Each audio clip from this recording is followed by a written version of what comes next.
Hello everyone, TLSG here, back again with another not daily Marvel Snap live stream, but your daily Marvel Snap content. Thank you everyone for being back. I know that it's been a couple of weeks since I've streamed, and I want to kind of explain why I was gone before we jump in to a couple of the games. I appreciate everybody, all of the support that I've had while I was away. We've been doing the daily video still. We just haven't been able to be live. And so before we do that, let me welcome everybody that jumped in early. We have Q, we have Credmo, we have Hamcat, we have Rhine God, Suske, the budget Mjolnir himself. We have Astros, Jeremiah, we have Wodar, we have Jill, Jason. We have Alan, we have Odabert, we have Minazuki, we have Sammy Samurai King, LYV, Alexandre, Kninlat, Stanchino, Nilo. Thank you all for being here, and Marine, thank you so much for being here. I'm so glad that you guys are here. I'm so glad that that we are able to go live. So the last couple of weeks, Forsyth, where is your beard? I have to shave it from time to time. My daughter absolutely hates it, and so I do have to shave it from time to time, or else she runs away. And then Emiliano, thank you for being here as well. And so the couple of weeks while I was away, I had a couple of family issues going on. My dad passed away pretty suddenly.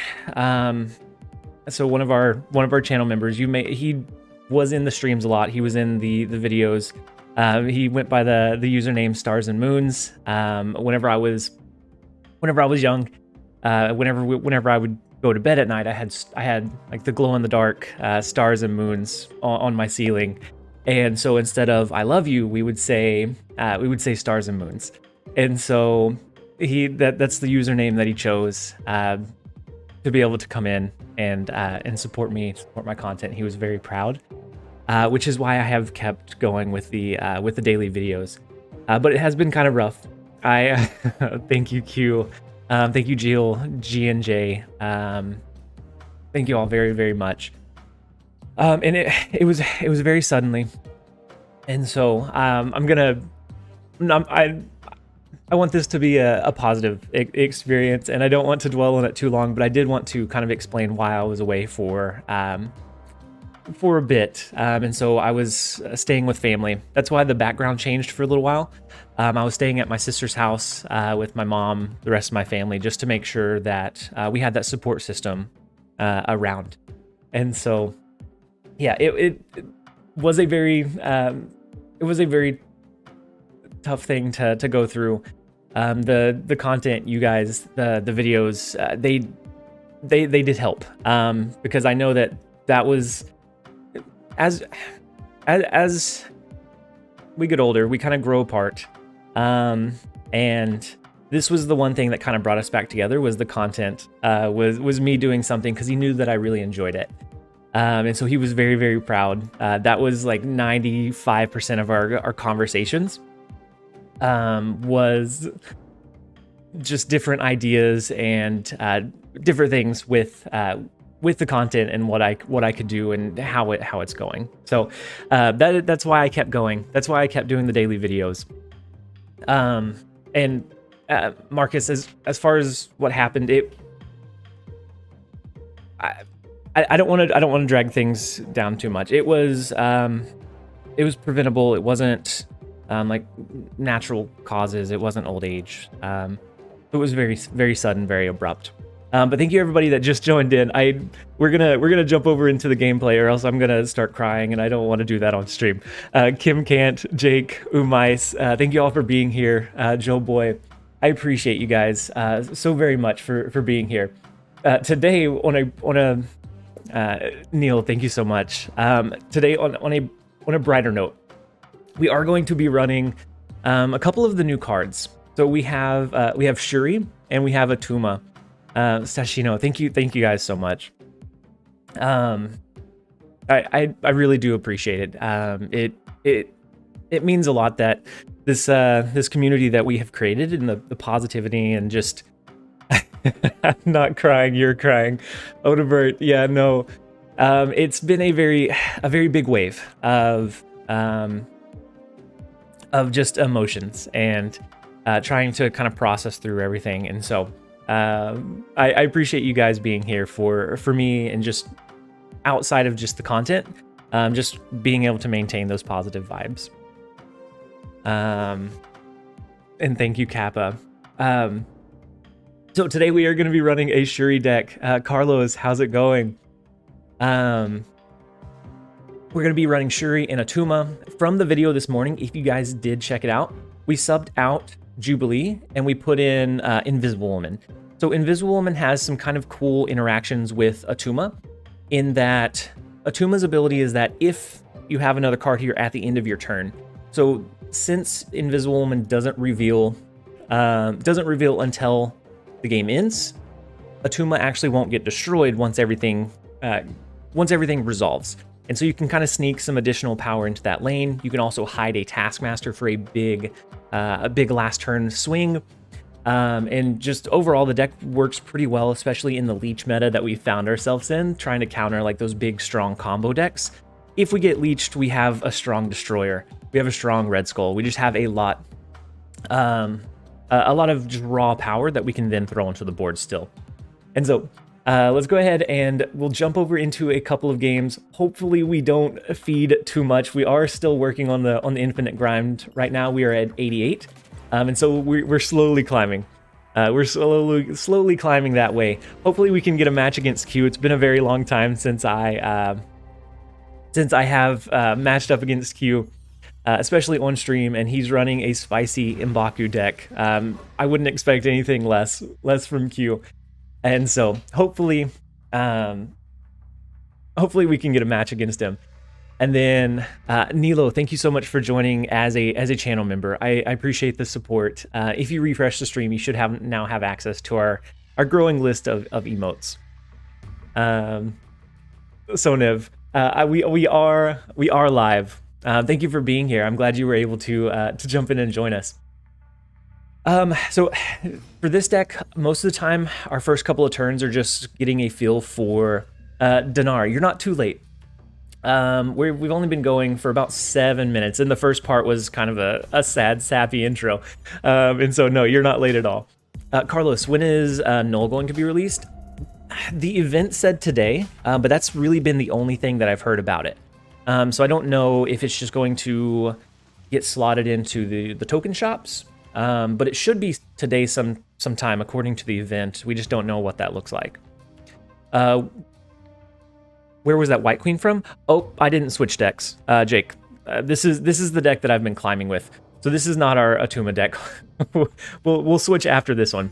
Thank you for calling it out, Jake. I didn't even notice. Honestly, wanting to see how Attuma works in practice. He's not always our go-to, because that 4-cost slot is usually like a Shuri or maybe even early Professor X. It's just some of the games that he does work, he works pretty well. And so I think we're going to go with a Daredevil and a Sentinel. That'll give us a read. We're not going to get our Sentinel back because we did throw down Cosmo, but it will give us a read on what the opponent's doing on turn 5. So maybe we sneak in a Professor X. Maybe we yank their card away with an arrow. It just gives us a little bit of flexibility in and then live. Yeah, this one's a different deck. We're going to switch over into the Attuma deck. I forgot to switch. This is the one I was climbing with outside of but before I started the stream.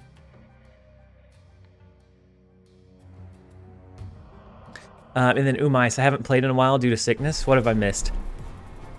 Joe Boy, thank you so much for your loss. Thank you so much for the super chat and the condolences. It is very, very much appreciated. We stars and moons you you anyways. G and J, thank you so much. And that is now something that I'm saying to my daughter whenever I put her to bed, is stars and moons, and she won't know exactly what it means, but it warms my heart a little bit. And then Umais, there's been a lot of cards released. The token system came out, which is both good and bad. the rate of acquisition of cards is a lot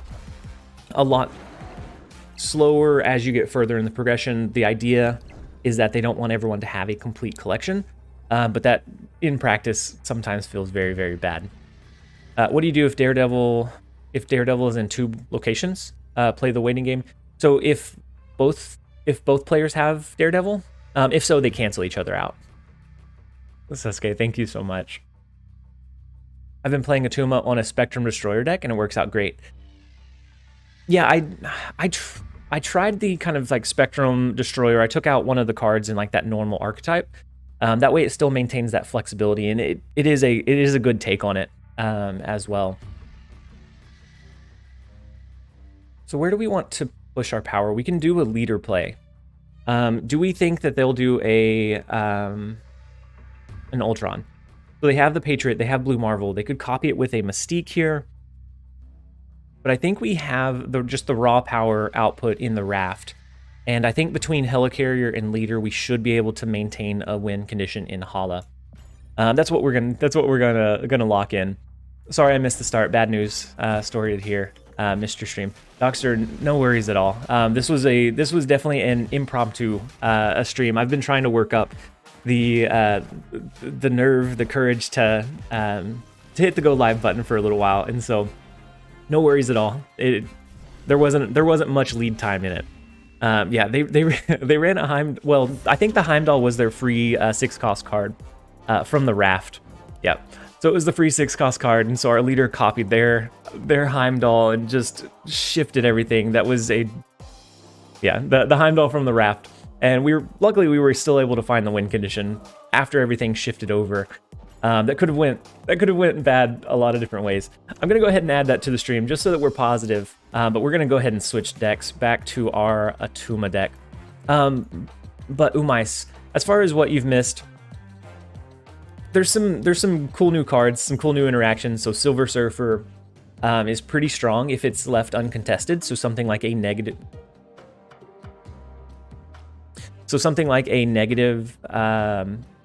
Silver Surfer list is very, very strong.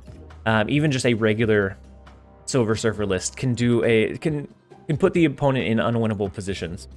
And then with that, and with the strength of Death Wave, we've started seeing a lot of leeches being played, and so that is where we have kind of pivoted to a stronger, just raw power deck. So if we get leeched, it's absolutely fine. But some of the cards are pretty cool. It's just being able to attain them is difficult, and so you have to really know that you want that card before you spend the tokens on it, or else you're going to be waiting a long time to get the rest. I just tried Heimdall in a Storm Control deck, and I like it. I like the idea of it. I don't know how well I would pull it off. I think it's maybe a bigger brain play than what I can do regularly. But no, I like the idea of kind of the sneaky Heimdall shift. Ryan to God, hey TLSG, how do you feel about Null? I'm very excited for him and think he'll be very strong. I think Null has the same kind of counters as I think Null has a lot of strong counters. So a rogue can all of a sudden take that really big win condition on your end and give it to the opponent. An Enchantress, even a Super Scroll, which I have a deck built to try out. Did I? Yeah, no, I switched the decks. I think he'll be really strong if left uncontested and if not countered. But I think the meta will move towards having those potential counter conditions just in case. Oh, thank you. Thank you, Dinar. So they have a big space throne. We can actually ramp into a 5-cost next turn. So we could ramp into doing maybe a Professor X early. And then we have 0, but we don't necessarily want to play it early. I'm gonna throw Psylocke into Gamma Lab. That way we get the free Hulk out of it, and then we'll kind of go from there.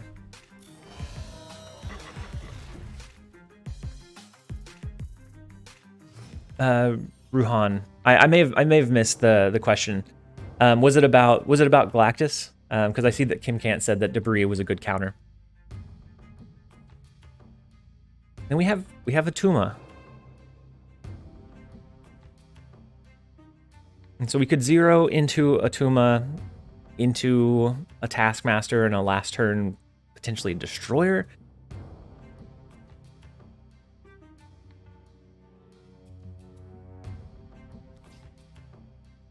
I think doing a Professor X lockdown here is a little bit too risky. We don't know. We don't have a read on what they're running. We'll have a better idea next turn to know if we're going to be able to lock one of the lanes down or not.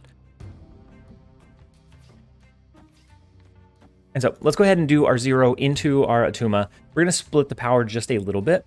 I think we'll be able to lock down Gamma Lab with our Professor X into a turn 6 Destroyer, which should let us win the Space Throne. Kingpin is a pretty strong counter to movement decks, but he can still be played around because as soon as they see Kingpin, if they know it's coming, if you drop it on turn 6 as a kind of if you have initiative and as a last turn counter, you can do some pretty cool things with it. But I agree, Kingpin's really cool to see whenever it works, but it's one of those that doesn't work consistently enough. For me to run it all that often. And then American Primate, you said my condolences. I lost my mom suddenly a couple of years ago. The pain you are feeling will lessen, but that love never fades, my friend. Thank you so much, American Primate. That does mean an awful lot. I think we do drop the Professor X into Gamma Lab. I think 16 power should be enough to win the Space Throne. And so we're actually going to snap and see if they stay. Yeah, Sasuke, I'm the same way. Kingpin is one that just is really cool in theory, but that consistency is really what makes it difficult to use it very often. Because when you pull it off, it's amazing, but you don't pull it off all that often. And then Nanner B, welcome. I'm so glad that you were able to jump in and join us. And so if we do a Destroyer here, and they skip Absorb, ooh. Now that Destroyer is only 15, if they skip entirely here, we lose the Space Throne.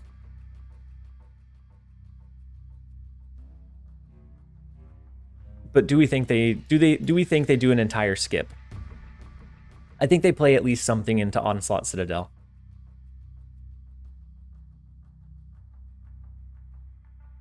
We're going to go ahead and risk it. If we lose by 1, his recent nerf actually came in very detrimental. So we actually tie. Ooh, we may lose this one. Yeah, we're going to lose this one. We're going to tie in Space Throne because he's going to absorb 5 energy. The left lane is going to be a loss by 21. Middle lane is a win by 13. So we do go down to start the stream negative. Also, we might get a positive 10 cube start.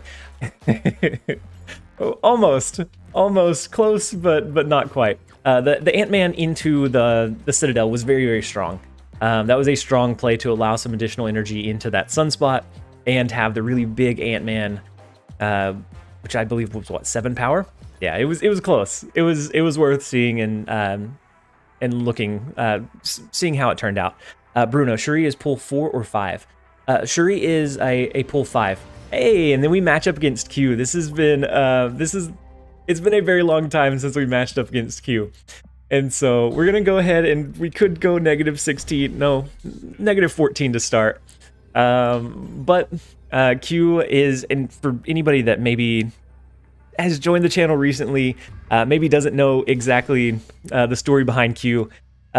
Q is one of our channel members. He's been watching the stream for a very long time, and we just found that we were matching up against him just about every single time we started streaming. And it's always these really intense, like off meta decks that he runs, and they're always really, really, really strong. And so eventually it became this like kind of friendly rivalry.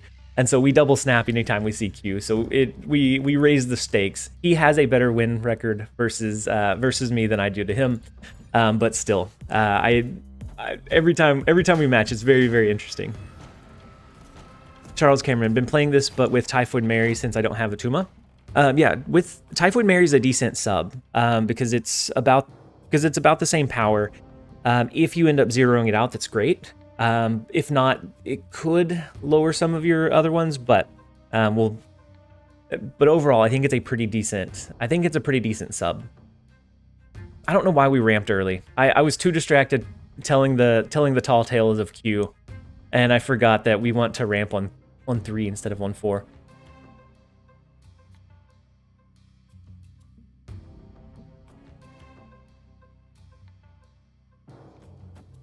I'm actually going to play Shuri into Murder World. Not into Murder World, into the Storm lane. And I don't know if I answered. Shuri is Series 5. I may have answered in my head and not actually said it out loud. But Shuri is a Series 5. To me, she feels like one of the more flexible ones. She creates some pretty cool high power plays. But I don't know if it's 6,000 tokens worth of flexibility.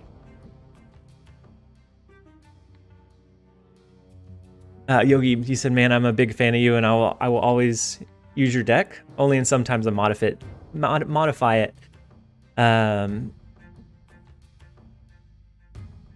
And your support will always be there." Thank you so much, Yogi. And yeah, with the deck list, I almost want people to modify it. Because I build it based off of like what I'm seeing, what I think is doing well. And that may not always be the case for what you're seeing in the meta. Yeah, so since we didn't have initiative, the double-powered Cosmo does not stop the Jessica Jones. Otherwise, we would have the win condition in the flooded lane. This does look like a pretty rough match. I think we'll probably end up losing. Because next turn we can't do our Red Skull. We can't do our Taskmaster. We don't have a good. We don't. No. Q, my Q, my heartwarming story. Have a heart, Q. So we can't play this turn. We haven't. Oh no, we can. This one got. No, it's the last turn. Okay. We have no way to win.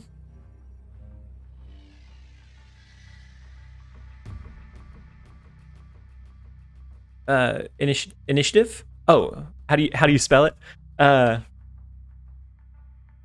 think now that I look at it, it looks wrong, but I think it's close to that. We're gonna lose this one. We're just gonna blow up our board just for giggles. Because it is Q. We are gonna stick it out, and we're gonna drop the destroyer just to can't type today. No, no worries at all, Sasuke. That's a tough one, Q. That's a tough one. With Q, even if I know that it's a loss, I stick it out to the very end. It's just part of that rivalry. We're gonna go ahead and jump over. We're gonna move on and move up. Q, what rank are you right now? I really wish M'Baku. I really wish it was really close, and then M'Baku would have like jumped to the Storm lane. That would have been phenomenal. But we still lost to M'Baku nonetheless. Okay, I need to focus on what we're actually doing. We're gonna hold 0.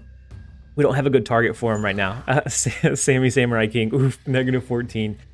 Yeah, we started off pretty rough. They were 2 big cube matches though, and that's what I found with this deck. So I climbed from 80 to about 85 and then down to 82, all in the course of like an hour, because the deck seems to really push like very big high cube games. And then what does Titania do?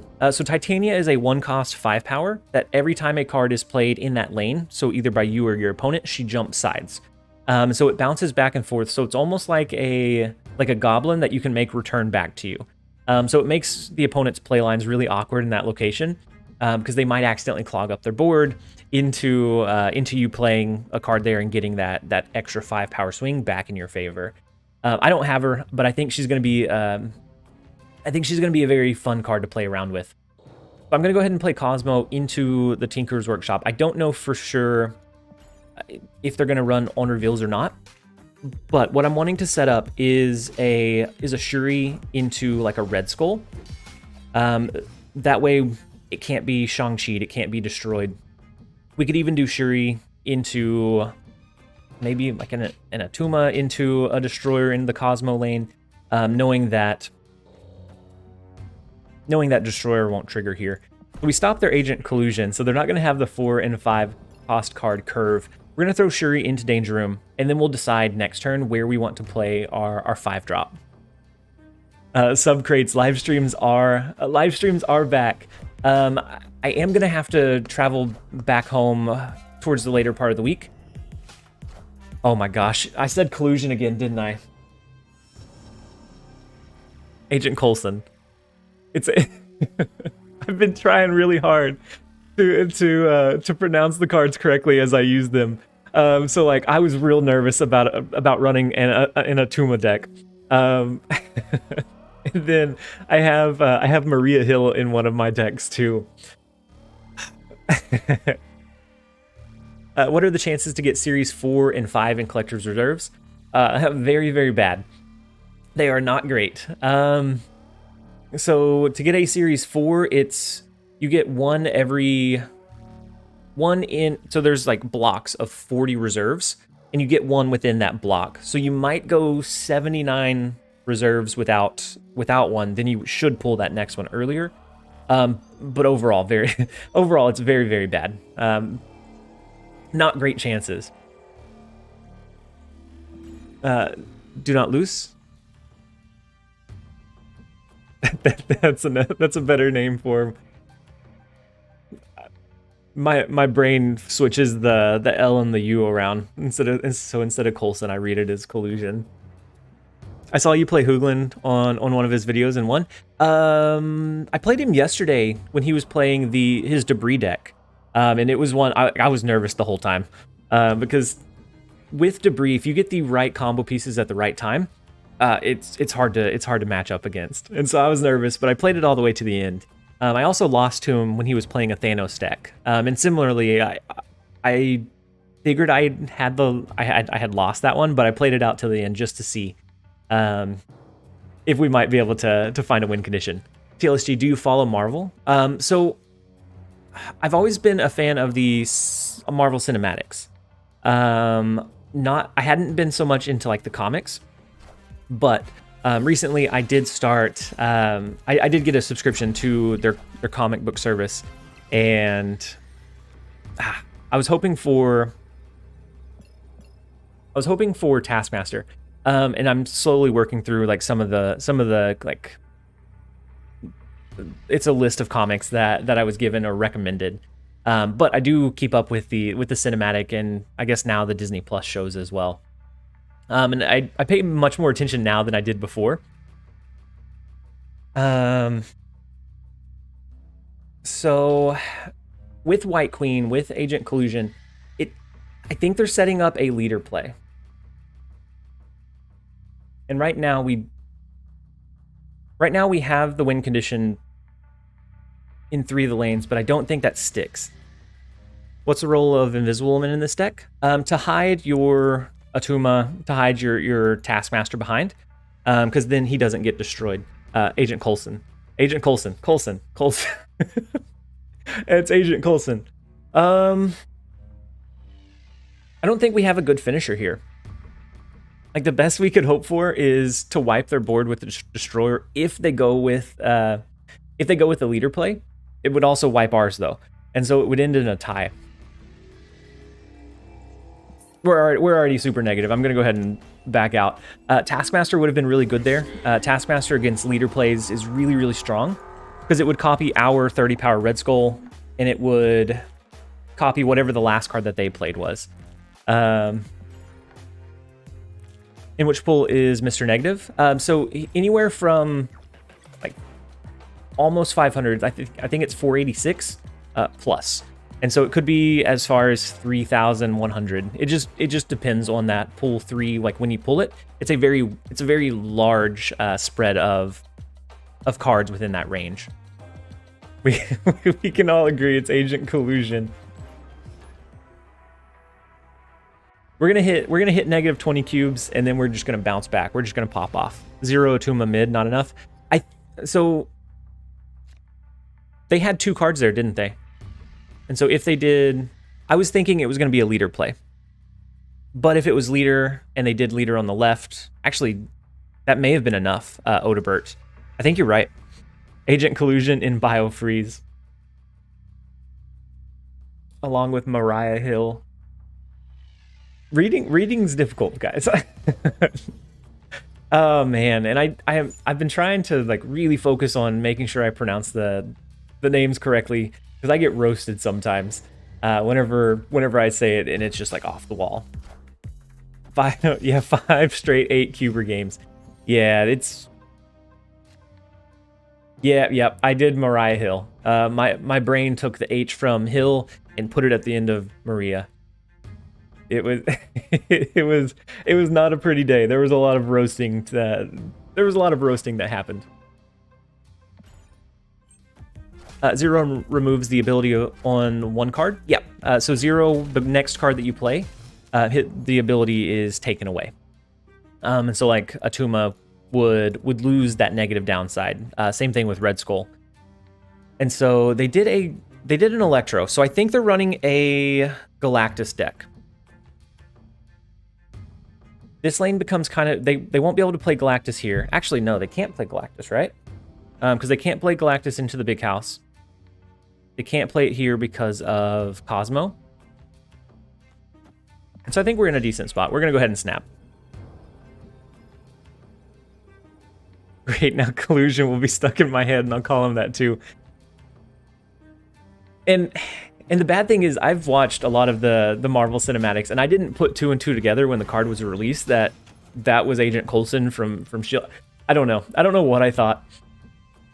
Ooh, so they will be able to move their cards over into the big house. And so they could move these 2 over. They could play Galactus here.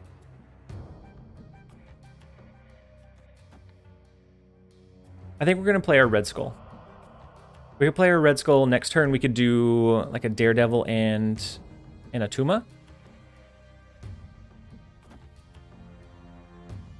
I think that's going to be our play. I think they're shooting for the Galactus play. That's the read I get from the Cloak and the Adam Warlock and the Electro.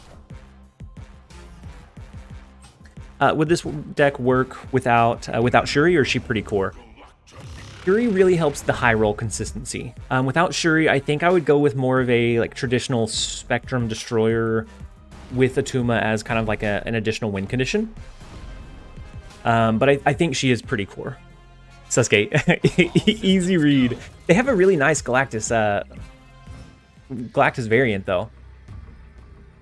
And I didn't realize we have Captain Marvel. Looks like Spectrum. We have some cool characters on there. And so now we could do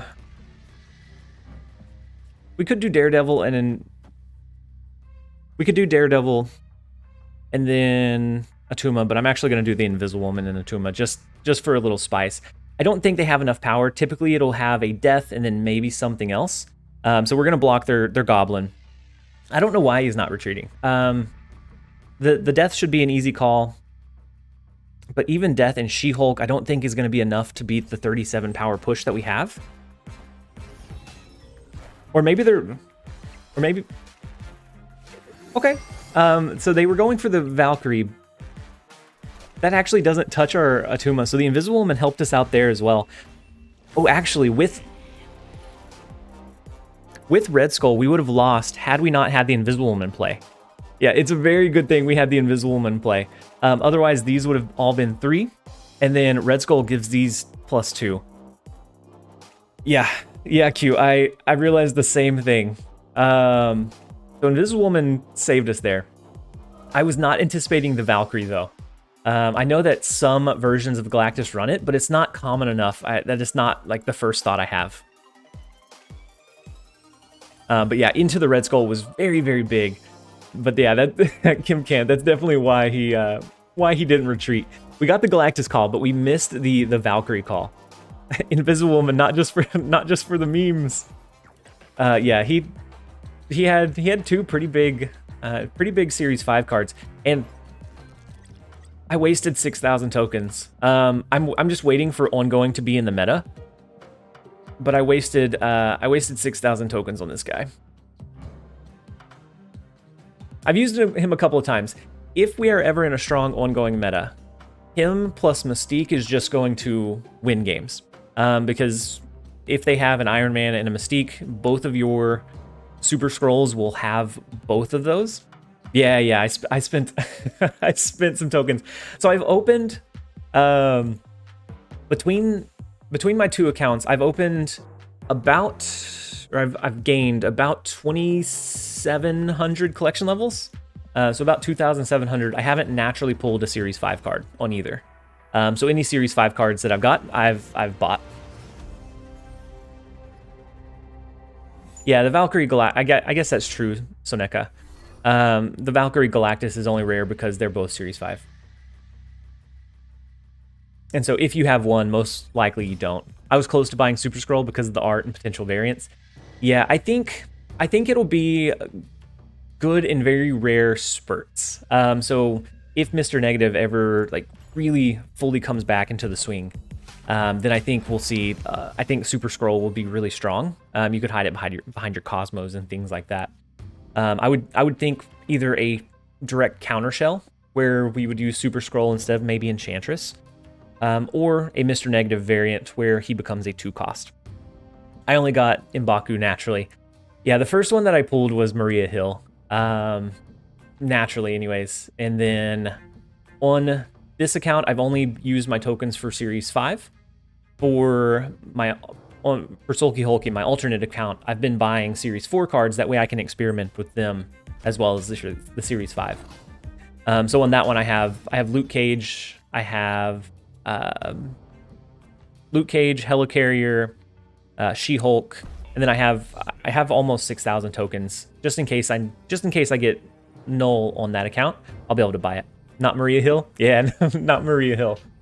So Series 5, they said that they want it to feel super ultra rare. And so they said they didn't want everybody to be able to attain them. And so they made it like insanely rare to like naturally pull them from the collection track, and they're very, very expensive as a result as well. Is it better to complete my collection with the token shop or wait for Series 4 or 5? So for me, I'm not using any of my tokens on Series 3, but on my alternate account, I have the core Series 3 cards. If you feel like there's one particular deck that's really strong that maybe you're missing like one key component from, so like a Sarah or maybe a Death, those you might want to spend. You might want to spend your. You might want to spend your tokens on. Otherwise, I think it's a little bit safer to wait. All streamers pulling M'Baku. Did you pull it yet? No, neither. I've dodged it on both of my accounts, Nag. Very luckily, I've dodged it on both. I like watching who play Hazmat and Cage. His reactions are funny. Hazmat and Cage is a very interesting one.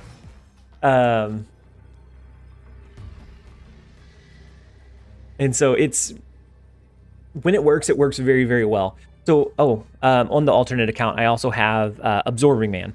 And so I've been messing around with some Hazmat, Luke Cage, Debris, Absorbing Man, like shells.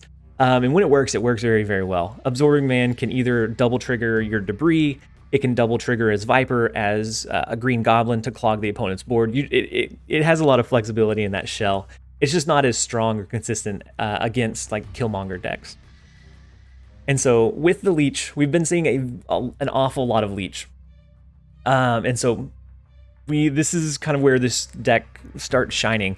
Is it doesn't matter if it gets leeched, it makes us a little bit more flexible than we would want to be, or than we would have been otherwise. I'm actually surprised that he used leech, seeing that we played a 0. And then if he uses a leader, I think with a leader he actually wins, right? Leech into leader.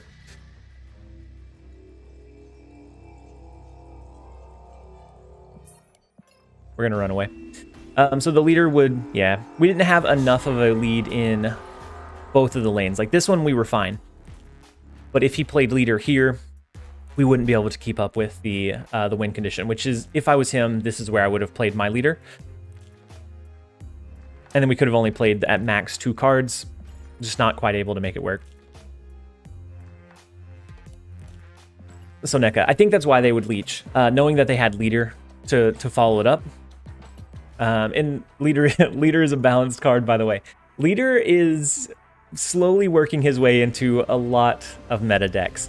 For a while, he was kind of niche. You could counter him, but that's, I think, because he wasn't used to his full extent.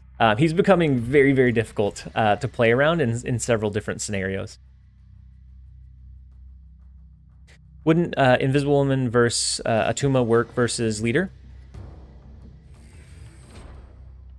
Leader would still copy both of them, Sasuke, or Kappa. And so they would still keep both of the upside. I've been loving Leech Leader with my Patriot deck. That would be a strong one, as long as you don't hold your Patriot till the very end. That would give you some extra buffs on your other cards. So I think we're going to play our armor into the Bifrost. It'll shift over into the Vault. We can then look to do a turn for Attuma, or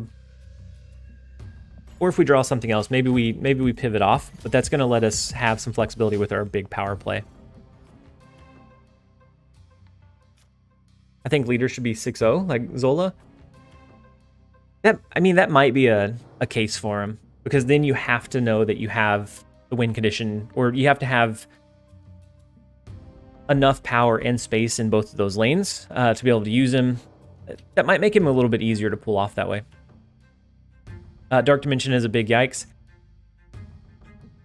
Yeah, it's not great. It's not a great one. Especially looking at how stacked our deck is with high power plays. We can do Attuma. That's gonna move it over into the Vault. We're gonna have to skip one 5, and then we could do a turn 6 Destroyer. Not ideal. I'm gonna hope that it's not ideal for him either. Leader makes having a stronger early and mid game more important. That's true, because if you can be competitive and like be competing for initiative throughout the whole match, then leader becomes much less ideal. Top deck Shuri for the win. That would have been the best case scenario, Sasuke. Dad, welcome back. I'm so glad you're able to jump in and join us. I know that it's been a while. How has everything been going on your end? I know that you were back and forth in the hospital a couple of times. I hope everybody is happy and healthy on your end. But I am glad that you were able to jump in and join us. Still at negative cubes, Slade. Yeah. Yep. Some things never change, Slade.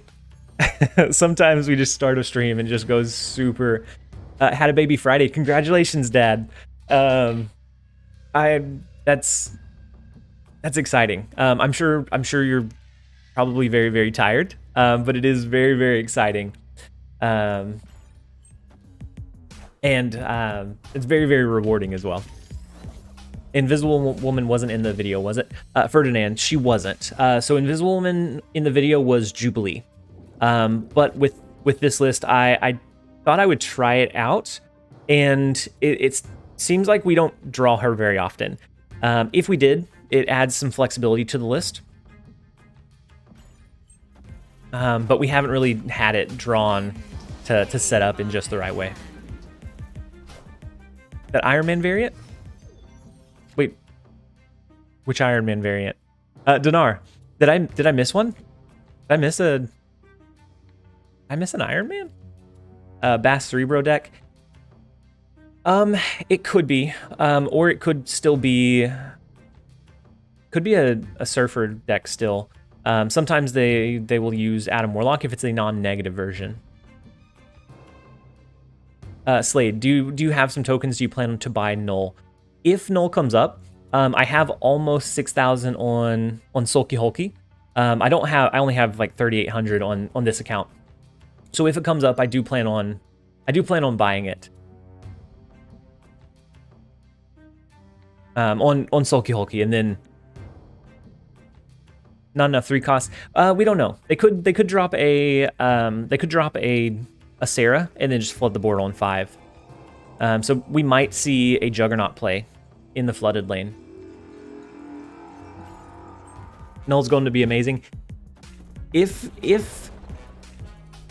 the opponent doesn't have a counter to Null, I think it's going to be very, very strong. I think it's going to be hard to counter at that point. And so...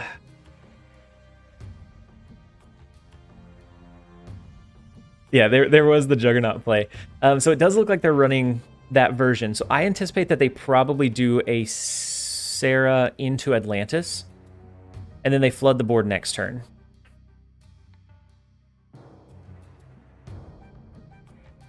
But I don't think we could lock down Atlantis with our Professor X.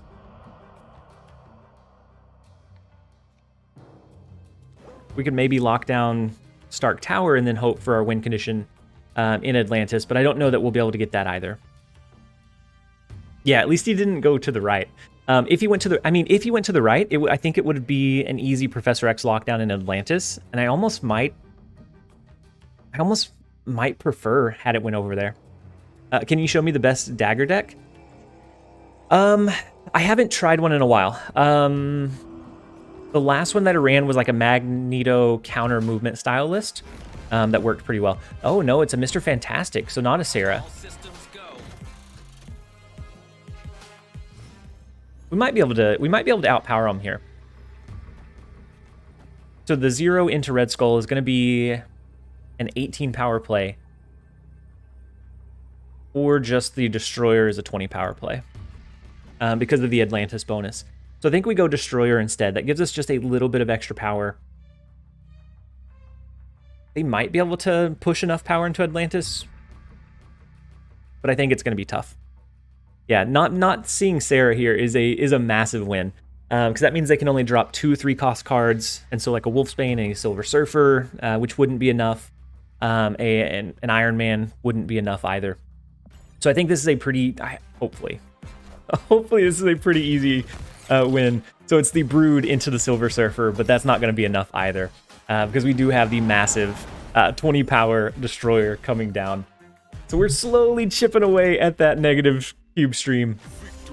Lockdown Stark, but then you will probably lose Atlantis.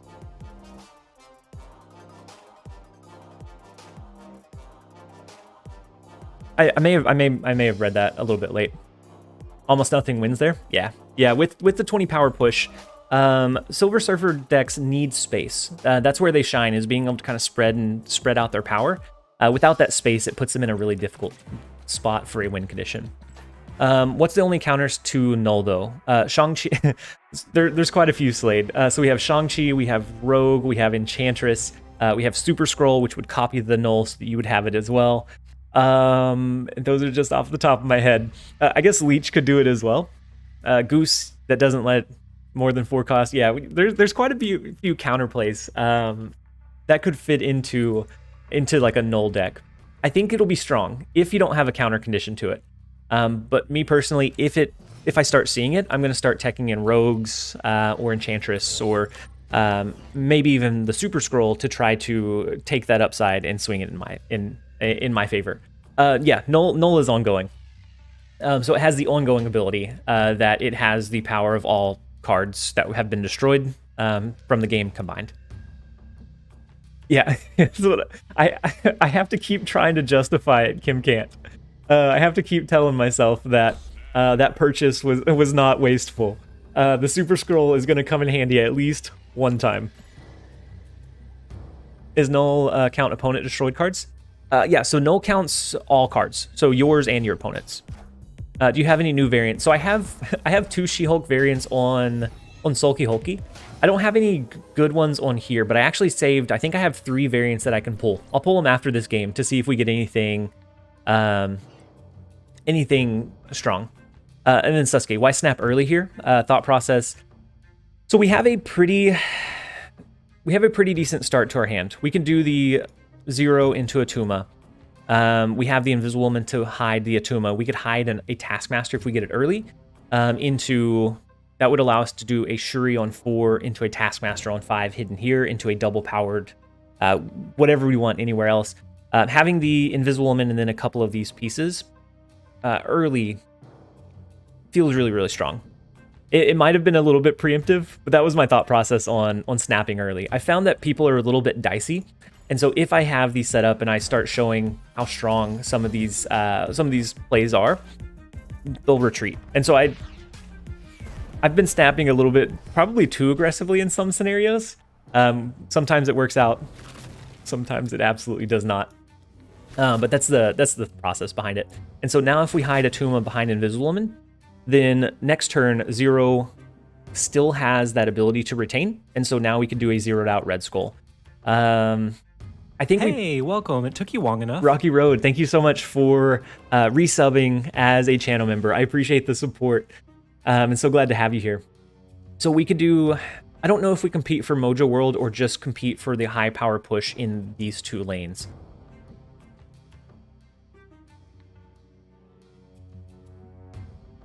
D-Link, the TLSG stream has made a return. Thank the gods. D-Link, I'm so glad to be back. And back to our old ways where we're just super negative all the time. I'm glad I was able to jump back in. I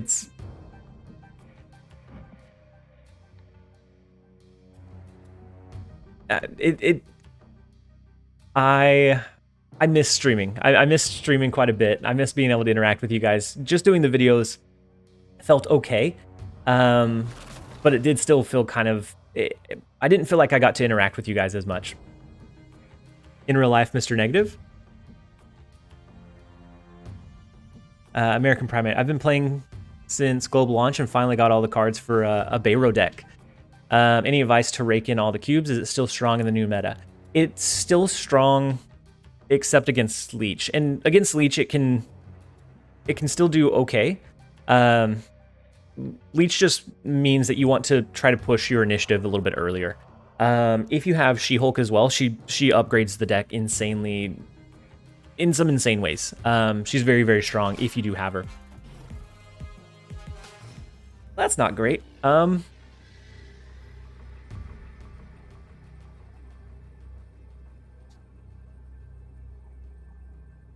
do we win here? So we now have 2 massive bombs behind our Invisible Woman. Actually,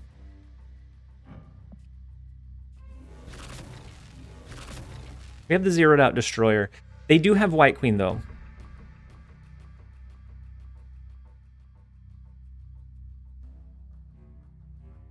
They have White Queen, so they know that we have our Destroyer.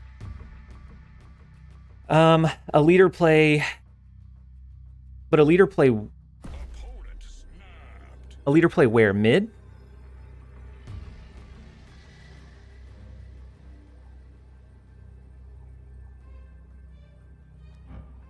And I actually don't know the answer to this one. If they leader, does it copy the zeroed out Destroyer? Or does it copy the unzeroed out since ours hasn't fully revealed yet? I think it does the zeroed out one, right?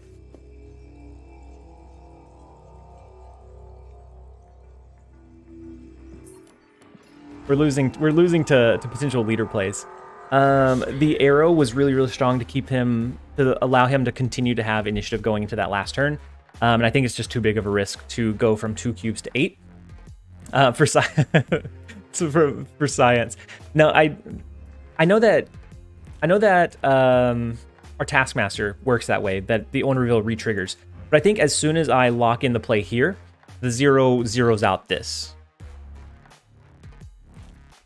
Really? Richard Wynn. His Destroyer wouldn't be silent, or wouldn't be zeroed? Oh, then we could have won. We should have done it for science. I know with Shuri, if they have initiative, then they don't get the double power diversion. And I know with Taskmaster, it goes off of whatever they have on their end. But the 0 is, I guess, something I need to test out. Yeah, but Shuri is the on reveal. Nope, actually, no, you're right. You're right, because the previous on reveal. RCCH. I think you guys are correct. I should have tested it out for science. I chickened out. For science, we should have done that one. I think you guys are right because it was priority. Dang, that would have been fun. Next time I'll do it. By the way, everyone, TLSG just DM'd me and said if he gets 200 likes, he's bringing out Mjolnir. How many likes are we at? If we get 200 likes, we can. I forgot about the Mjolnir cam.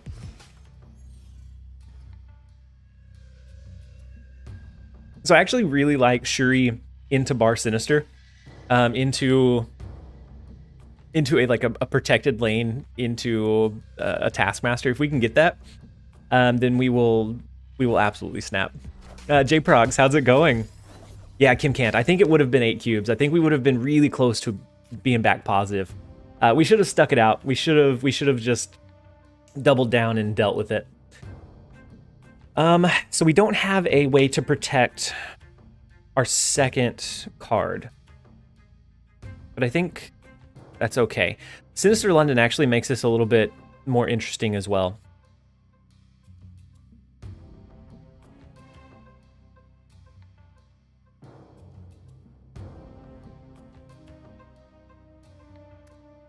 I almost want to do Invisible Woman into Sinister London, and that lets us just kind of be shady with what cards we play next.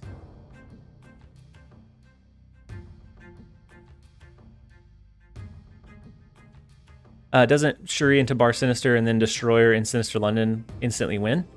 Actually, yeah, no, you're right.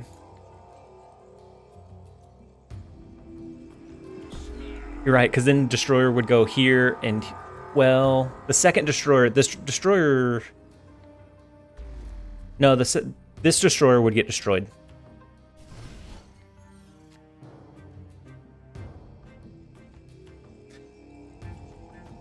Yeah, Destroyer reveals, and it would destroy here. I do... I do... Actually, I kind of like the Professor X play here. We can do Shuri, and then it's gonna... What, quadruple the power? And so that's going to be 3, 6, 12, like what, 24 power? 24 power here and here. I kind of like it. We're not going to get 8 cubes out of it. But I think we force I think we force them into not being able to do anything from there on out. Unless they have a strong on reveal that triggers here, then they could win. But this is the fun play line. This is what we're going to go with. 48 power Professor.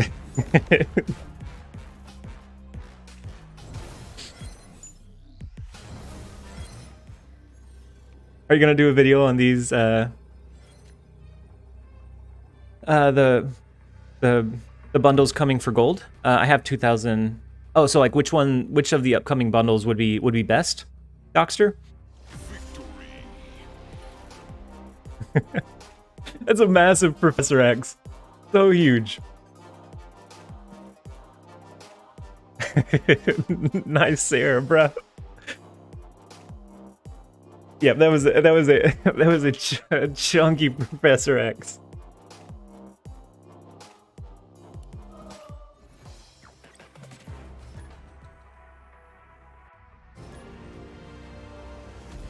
Dockster, I can look at him. I haven't looked too much into him.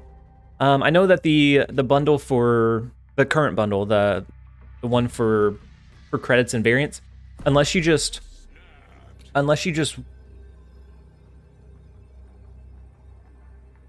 really like the variant, it's not worth it. It's about half the credits per gold or per dollar value. The Apocalypse bundle is a decent value, but the upcoming ones I haven't looked at close enough. Shuri's lab feels pretty good. I would love to see stream highlight videos from the TLSG streams. Sasuke, it's something that I want to do, but usually after I stream, I have to jump back over into work, and then I have to worry about that night's video, and then about that time, my wife and son and daughter get home, and then it's just a whirlwind from there. But I do agree. I think it'd be pretty cool, or I think it'd be something that I would really enjoy doing. Progression bundles, Dockster. No, you're okay. I was able to figure out what you meant.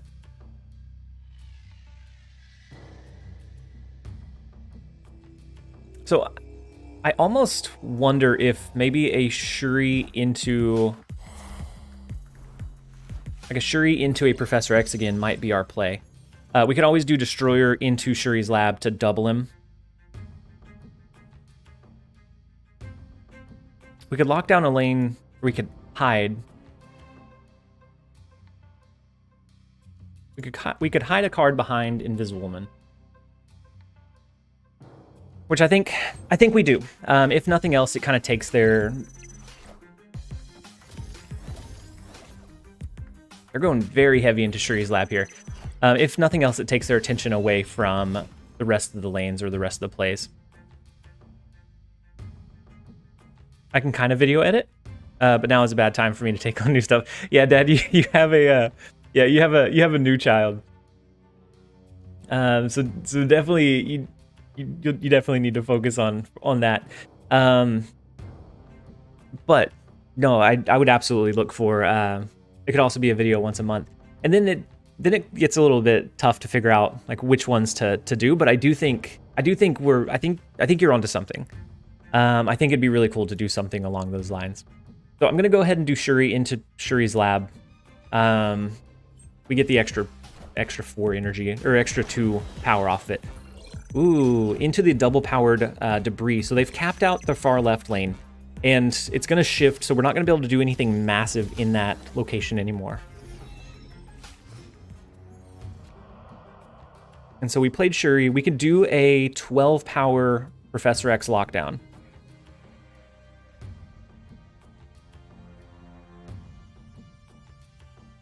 And then we could do 0 Red Skull mid. Alf, is Null out yet? I haven't seen anybody that had him in their shop. So I'm thinking no, but we don't know for sure. They haven't said anything about it. I think I'm gonna do Professor X into Shuri's lab. God, my typing is off today. Oh no. Okay, so they have the. Okay, we're gonna lose this one. So they do have the. Had we no. Nope. I can't even figure out a way to justify it. We're just going to lose. Because they're going to have the... probably the Luke Cage here. And even if not, that double-powered Typhoid Mary was just massive. Does an Invisible Woman protect cards from Destroyer on another lane? I think so, Soneka. So Invisible Woman would get destroyed, but the other 2 cards, I believe, would stay.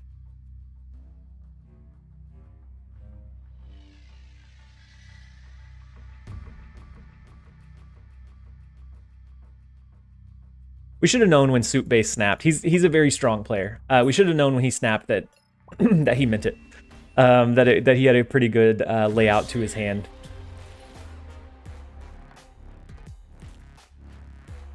I guess there is a balance to find, but it's just a future idea. No, yeah, Sasuke, I like the idea. And it's just figuring out the logistics behind it.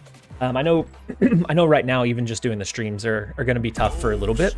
But from there, afterwards, maybe we can figure out some way to fit it in.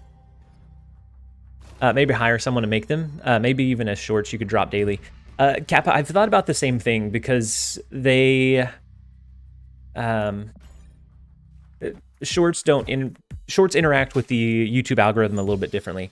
So I've thought kind of the same thing before. So they discarded their death. We're gonna go ahead and snap on them. And then Yusuf, I know that you said it a while ago, but you said, what does TLSG stand for? So it stands for a lot of different things.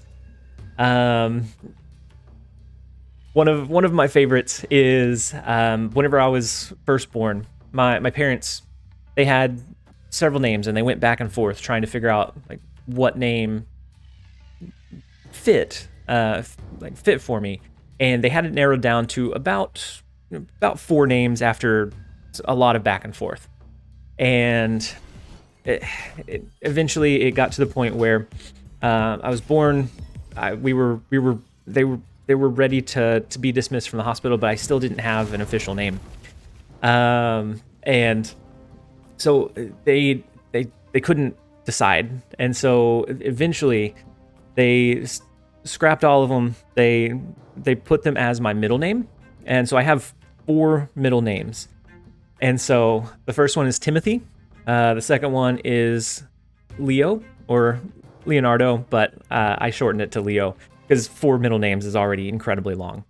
The third one is Sergio, and the last one is Gus.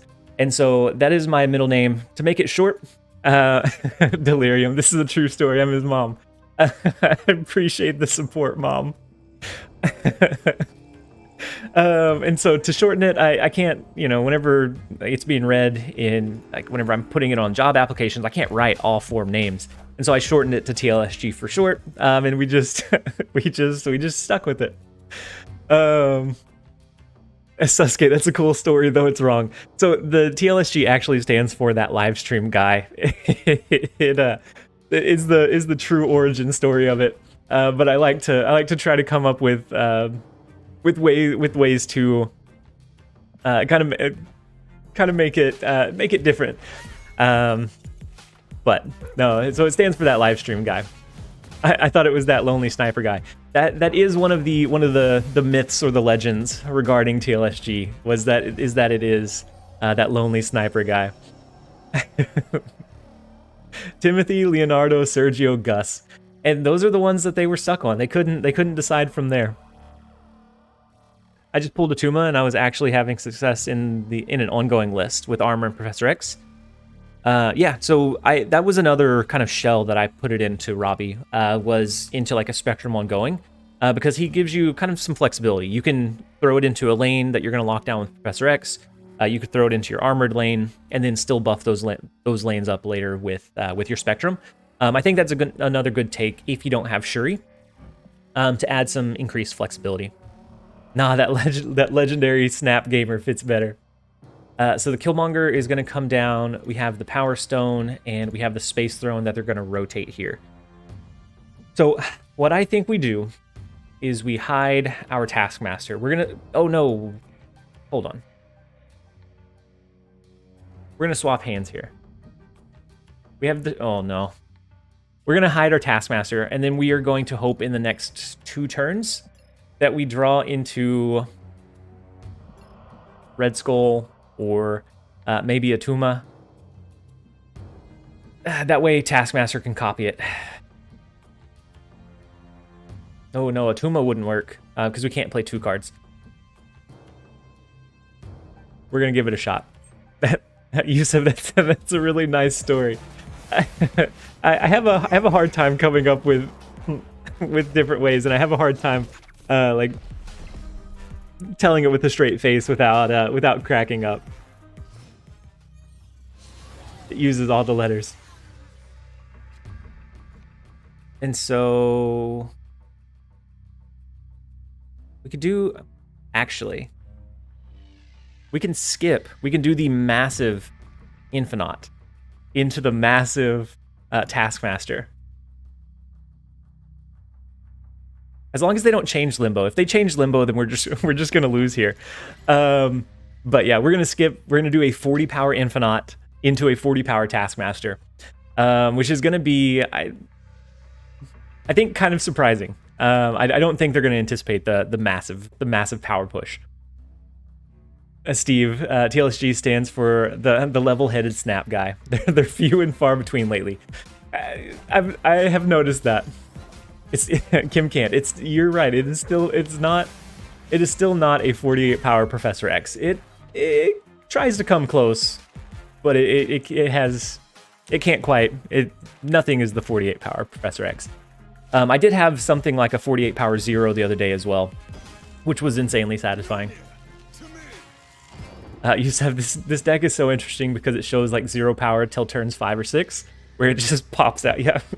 Where it just pops out some like insane power. So even if they do an Odin somehow, if they do an Odin and retrigger, this 40 power should be more than enough to beat them here, and then it should be more than enough to beat them in Sokovia as well. Yeah, remember to not play a 1-drop. If I do that, it'll, I mean, we could play it behind. We're gonna play it behind Invisible One. So we're gonna hide it.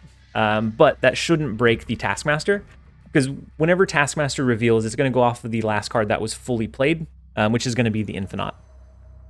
But had we played Quinjet here or here, it would break the interaction. I already snapped. I snapped quite a bit earlier on.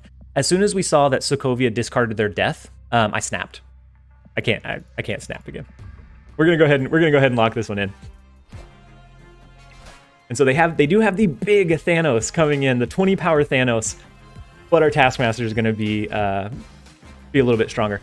Arrow to the left could make us lose. Mevludin. Had they used arrow here, we would have lost. Yeah. So scared. That's a cool Thanos you got there. Yeah, arrow to the left definitely would have beat us. A leader play wouldn't have, even if they had space. It would have copied the 20 power, not the 40. And then yeah, we had the massive Taskmaster come down. Oh, Top Rivers. So was it in his debris deck? Did he showcase that game? I didn't realize he put in losses very often. But no, yesterday, if it was from the game I played against him yesterday, I was nervous the whole time because he snapped really early on. And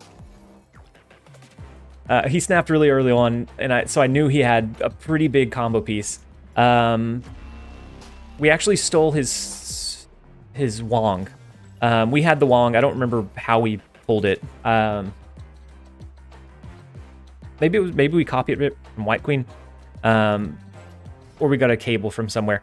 I had Wong, so I knew he had the potential combo of like a Wong into Hazmat. Yeah, it was that deck. He posted it. That's huge. I was nervous the whole time. We very, very, very closely won that one, but it was a tough match all the way through. Jeff is definitely a poker guy. I like poker too, to an extent. Like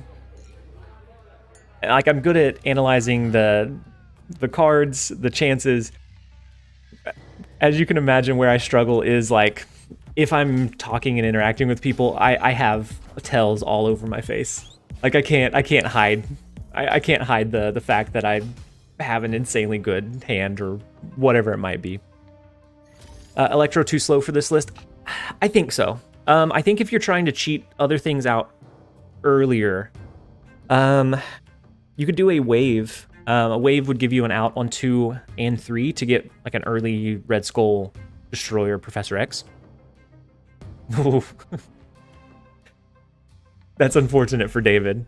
How is this deck treating you? It looked good in your video today. So the number says -7, but I don't think that's a true showcase of the deck. We had 2 -8 cube losses right off the jump. Otherwise, I think it's very strong. It does fold sometimes to leader plays if you don't have the Taskmaster. So if you're wanting to do a Destroyer or they use Leech, Leech into leader can be difficult for this deck. But otherwise it's very, very strong. So they snap back here.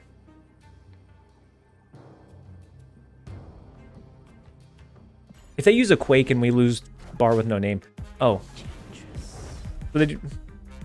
I mean, we're okay with that. We didn't have anything hidden there, luckily. Luckily, we hadn't hidden anything there yet, so it didn't hurt us all that much. We can do the double-powered Attuma into a 20-power Taskmaster plus a 0 on that final turn. Wait, -2 in the middle. Oh, with the hood? He might do that. But I think we can beat him left and right. Maybe. We'll see. Yeah, homie is snapping back. So he might have hood. He might have hood and death here. Maybe? Hood and arrow? No, he couldn't play hood and arrow. He could play hood. He could play She-Hulk, death, and one other card. Maybe. If he has Magneto, he can actually pull our Attuma into bar with no name. And we lose that way too. We have a lot of chances to lose here. But I don't think I can fold. I think I have to see the 8 cube loss for myself. Like a leader play is not going to copy the right card for him. It would copy the Taskmaster.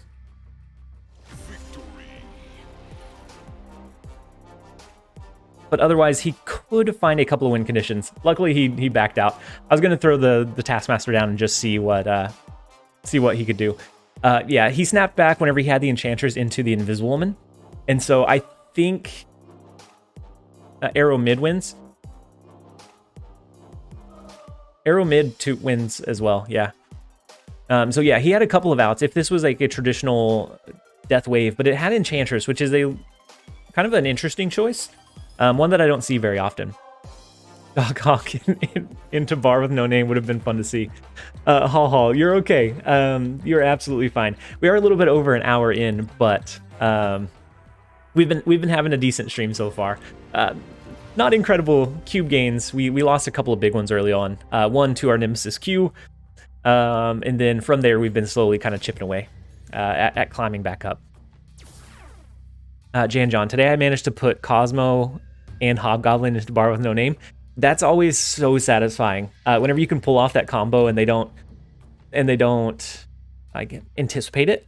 It's always so much fun whenever you can pull it off well. But we're actually going to skip. We're probably not going to play much into Gamma Lab. If we draw into Psylocke here, then we would.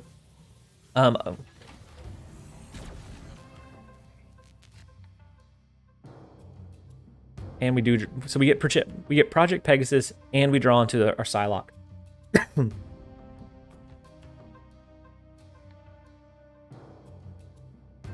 It's a big turn. Yeah, 0 into Hobgoblin too. Could do it.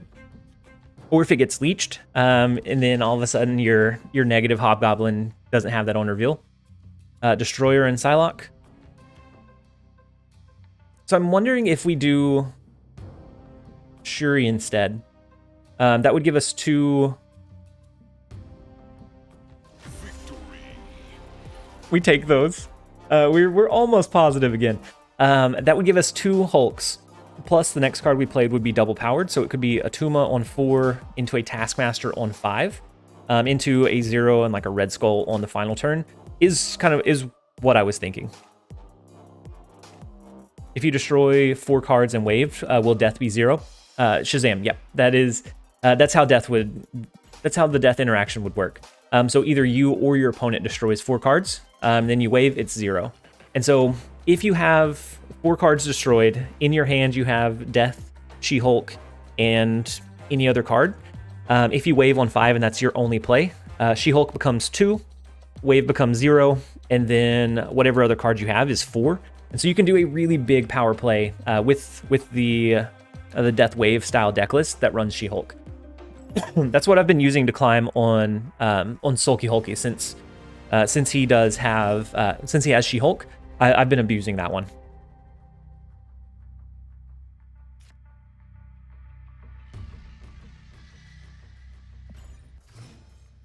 And so we do have the Invisible Woman into Taskmaster combo. We could always do we do Invisible Woman and then hide Attuma behind it?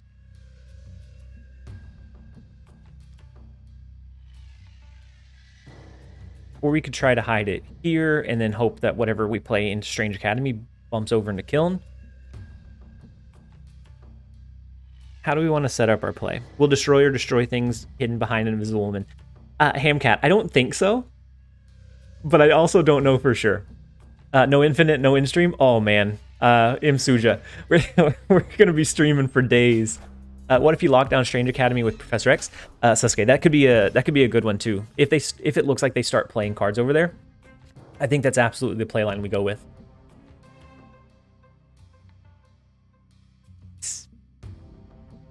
And early Elysium is always interesting.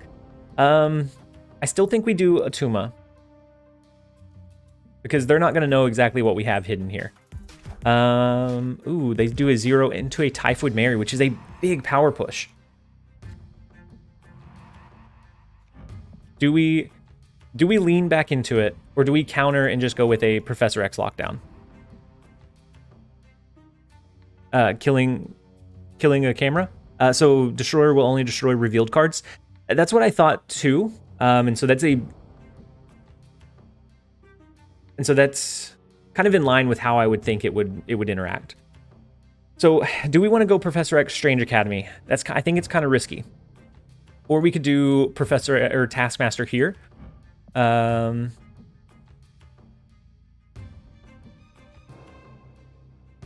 true. So they'll be able to see our turn 5 play.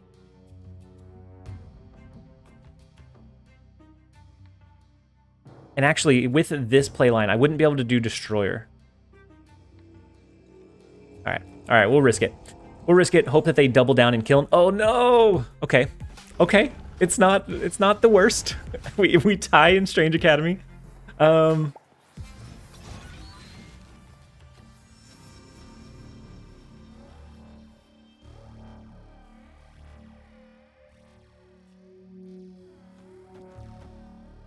that how we play this? We could do Armor, Red Skull, and then a Taskmaster next turn. I mean, they're going to see what we play, but they're not going to be able to counter it, I don't think. Isn't playing Absorbing Man after a Goblin? It'll send Absorbing Man. Yep, Kimmy. That's one of the interactions that I really enjoy with Absorbing Man. Is that you can use him in a debris deck for a lot of flexible choices. You can use him for the Green Goblin, for the debris, for the hazmat. You have a lot of choices, and so if you draw Absorbing Man, odds are you have a good use for him. You could do a Viper, so you have a secondary Viper. Ooh, he has a Red Skull as well. This looks very similar to the deck. Why not Destroyer instead? I want to try to keep the extra 2 power here.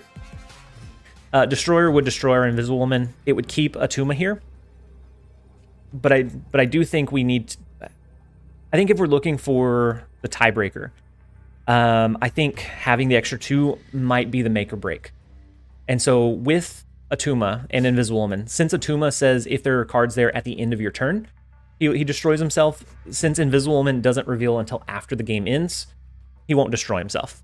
So it kind of circumvents that ability. We may still lose. We may still lose, but this is what we're gonna try.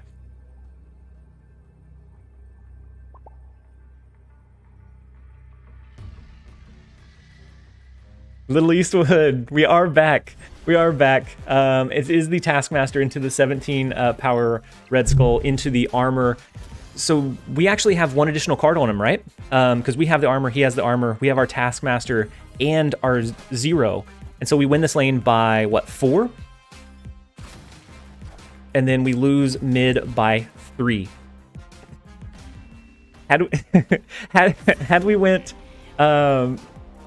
we went Destroyer instead, we would have lost. We would have lost mid by 5. Oh no, we would have tied, right? 41 to 46, and then 10 to 15. And so I'm now very glad that we didn't go. Actually, no. Destroyer may have been okay, because then their Red Skull would have given us additional power, and so it would. I don't think it'd be as black and white as like a direct comparison, because they wouldn't have 6 of the power they have here. But we are positive 2. We have made it back from that almost negative 20 cube descent that we were in. And so now we are on the up and up. That's why you're playing in that rank. And I'm not, Rick. It's honestly, I think it's just because I've played more. So I've seen a lot of the interactions. So I don't think it's anything other than that. I've seen a lot of interactions that aren't nearly as common. I watched the video on this deck last night. It's OP. I really enjoy this list. It does fold sometimes to like a certain leader setup or an arrow play, but otherwise, I think it's incredibly strong. Positive vibes and now positive cubes. That is all that we need to have this stream go exactly how we need it to.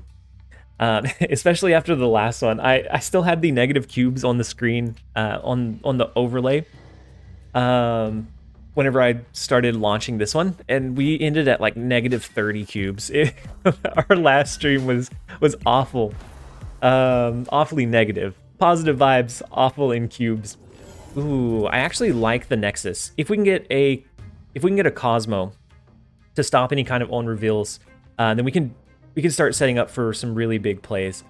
I think we go armor. Next turn we go Shuri into like a double red skull.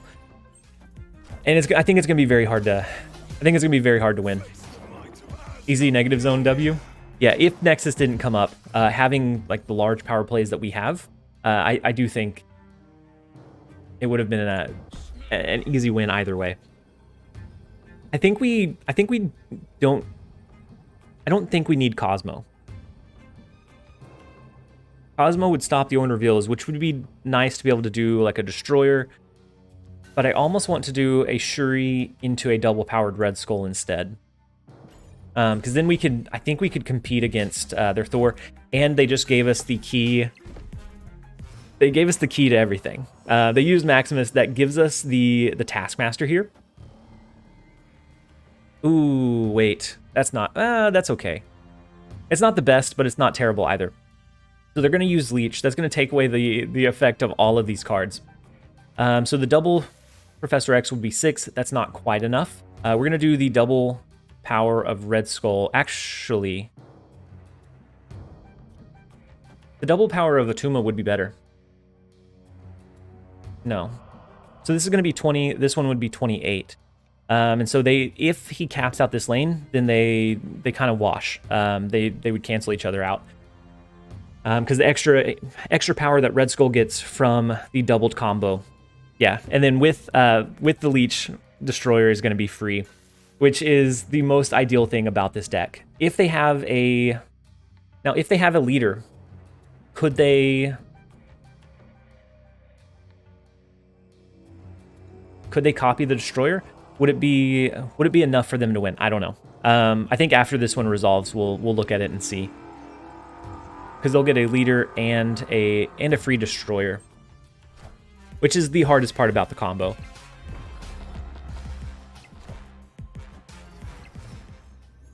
You don't see us losing a double skull plus Destroyer. Yeah, I don't think so. But I mean, it's possible. So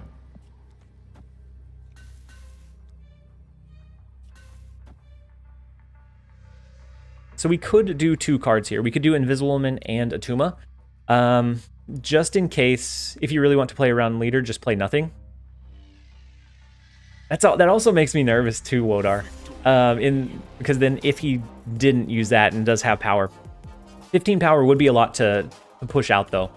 And so I think even doing a Destroyer, if he did a leader, I don't think it's enough, because that's only going to match this power +2 and then +6.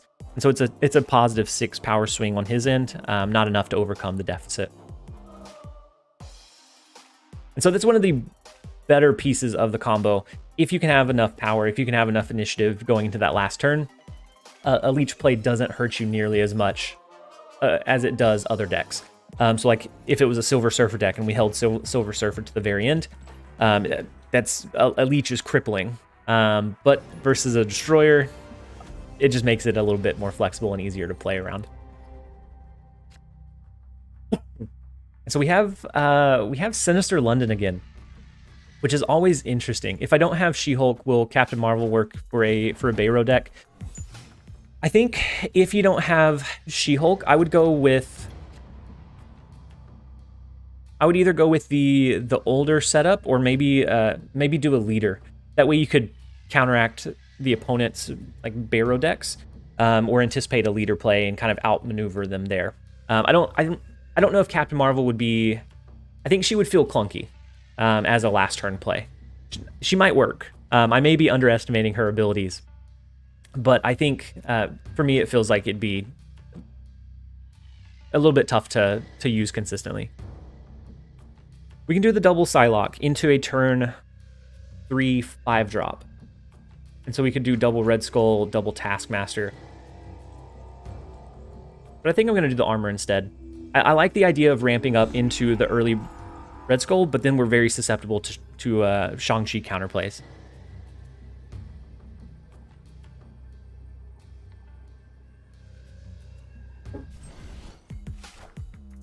So they did Lizard, Nightcrawler. This looks like similar to the deck that I was running. It's like the control style deck. They may aim to try to do a Professor X on 5, or yeah, Professor X on 5. It probably runs a White Queen.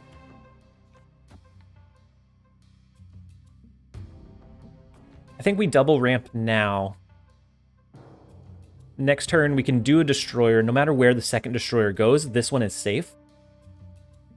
And so I think we do a double destroyer into maybe a Taskmaster. We could do the Red Skull, but I think it's going to be more advantageous to do the early destroyer here.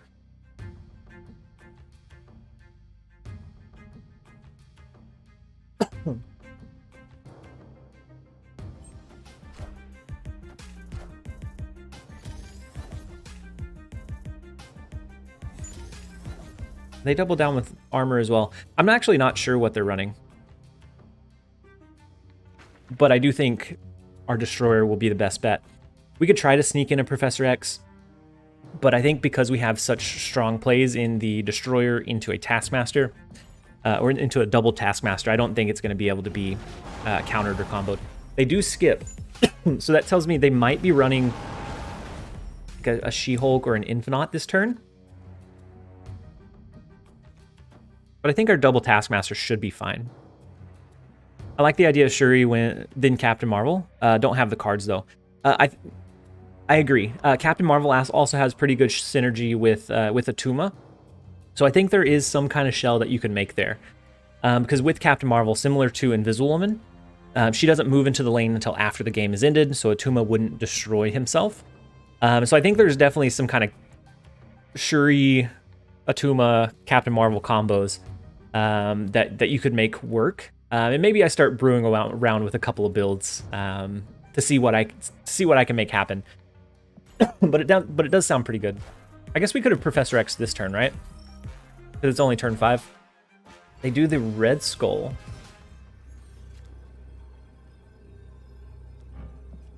I think we just throw out some insane amounts of power. We can do the Attuma. It's protected here. If it goes here, it's protected. If it goes here, then it's hidden behind Invisible Woman. Lizard King just pulled Absorbing Man. Let's go. Someone give me a deck. Absorbing Man, I think, is one of the more flexible Series 4 cards. You're going to be able to use it in like a Debris Junk deck. You can use it in like a Lockjaw rotation. And I've seen a version of that runs Silver Surfer. I haven't tried it. But it uses like Moon Knight. You can cycle that. It uses Silver Surfer that you can cycle to buff up your other 3-cost discard cards. So like Swordmaster, Moon Knight, and then of course Lockjaw. And you can use them in like an extra counter in a counter deck. So you could have a secondary trigger of your Killmonger. You could have a secondary trigger of Venom in a Deadpool deck. I think he's going to be one that is going to easily find himself in a lot of different archetypes. And so I don't have like a specific list off the top of my head, but I do think he's very, very good. Oh, Invisible Woman. Oh, you were right. I am Grum. Invisible Woman should have been first. That way, if the Attuma copies over there, it'd be behind the Invisible Woman instead of in front of it. That could have been bad. And then Jan, hey, how's it going? I'm glad you're able to jump in and join us. And then Dinar, did you watch the World Cups? I watched pieces of it. I didn't watch the whole thing through, but I did catch kind of like the highlights. If I remember correctly, was Shuri the first card you bought? It was. Shuri was one of the first ones I bought, mainly because it was the first Series 5 that popped up. The location luck here is huge. I think we hide Invisible Woman in Shuri's lab. No, I think we hide Invisible Woman in Throne Room. Because of the way that Shuri's lab interacts with On Reveals, right? So would it double... Would it double the Taskmaster if we had it in Shuri's lab? I don't remember off the top of my head. I know it doesn't double Devil Dino's double power, but that's because his base is 3. So I don't feel like it would there either. But yeah, Shuri is very flexible as well, and creating some like really high rolls. So with Black Panther, Shuri is you pulled Shuri from a box, Jeremy. That is huge. That's massive.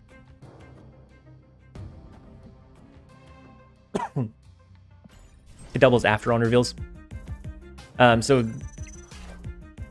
But because Devil Dinos isn't the base, it doesn't double there. I know in Throne Room it does, but Shuri's Lab it doesn't initially. Everyone watch World Cup today and cheer for Croatia,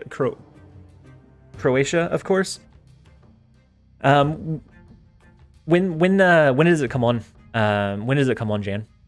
I keep pulling helicarriers and shield agents from boxes. I pulled helicarrier as well. Q. It didn't feel phenomenal. We do have our Taskmaster now, so we can hide our Taskmaster here into a double-powered, quadruple-powered Professor X, or whatever we need to end up doing, just in an hour from now. So I should be done streaming by then. We can load it on in the background whenever I jump back over into work mode.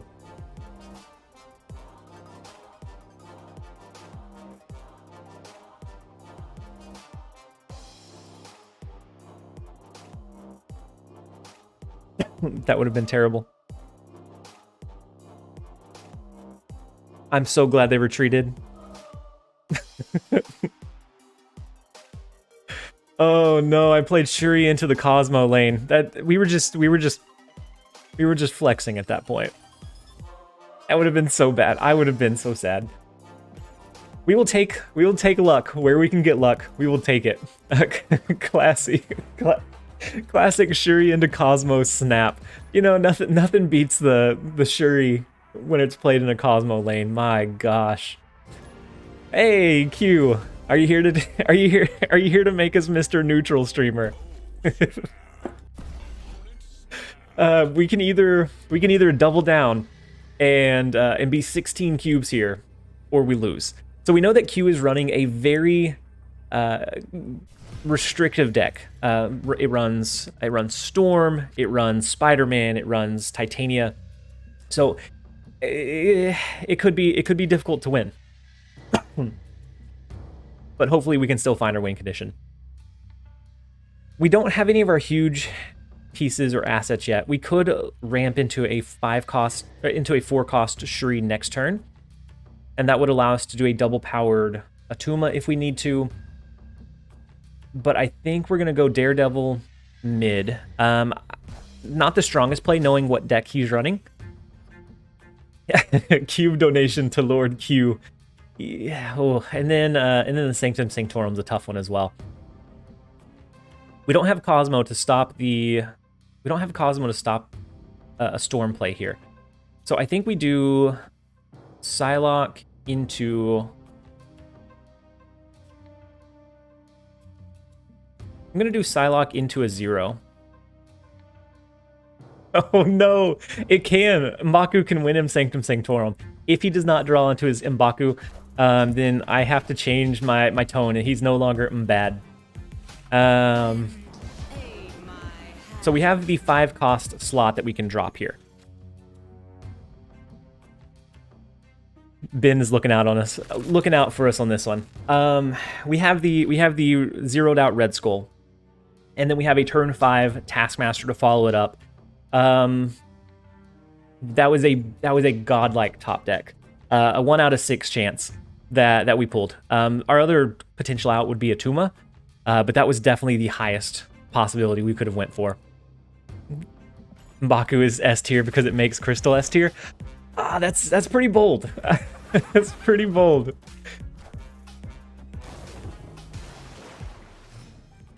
I do think Crystal might be usable.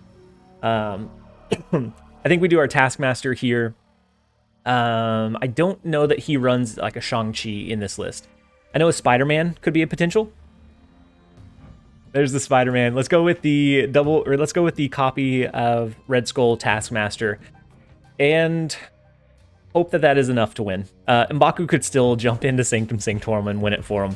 But I do think this may double our cube gain for the stream. We may have gotten very, very, very, very lucky. I guess we could have Professor X as well, and that would have completely locked him out of the game. How do you feel about She-Hulk in this list? Jeremy, I saw a comment about She-Hulk. I don't have it on this account. Oh no. Okay, yeah. M'Baku does jump over into the Sanctum Sanctorum. but it is not enough to win it. Why not Professor X? 3, 4, 5, 6, 7, 8. Yeah, I guess it... Yeah, Professor X would have been the better play. Please don't remind me, I got M'Baku from Cash today trying to convince myself he doesn't exist. I did the same thing with Maria Hill for a while, but I actually teched her into my Devil Dino control deck, and she's all right. M'Baku did try. He tried his very, very best. That gives us a positive 16, so we are now neutral against Q for the day. Just saw played against and beat Null for the first time. Oh, so Null's out? Oh, it was a District X location, so I don't know if it was theirs or a random draw. That's... Did they have a destruction deck, Alf? Where's the M'Baku showcase? So I don't have a M'Baku either. But whenever I do get him, we're probably going to steal Q's list and try it for a little bit. If M'Baku was a 1-3, would it be OP? I think he would be much more usable. Because right now, the main like drawback to actually drawing him is that for the other 1-2s, you get a good consistent on reveal effect. So you have the Korg, you have the Iceman, you have Nightcrawler for that flexibility. With M'Baku being 1-2, most of the time you can't utilize his ability. I think he's playable, but I don't think it's hard. You definitely have to build a deck around him. Good game. I should have clogged mid with Titania and Goblin. Ooh, yeah, you could have blocked us out of mid, Q, had you done that. I got very lucky. We top decked the Red Skull. It was a Hail Mary whenever I did the Psylocke. The Psylocke in 0. It was very, very lucky. Cards without a downside can't be 1-3. Yeah, because like Blade or 0 are the only 1-3s. And that's because they have a downside, or you have to build towards them. And so I think at 1-3, it would be used in just about every deck, and I think he would be a little bit too flexible.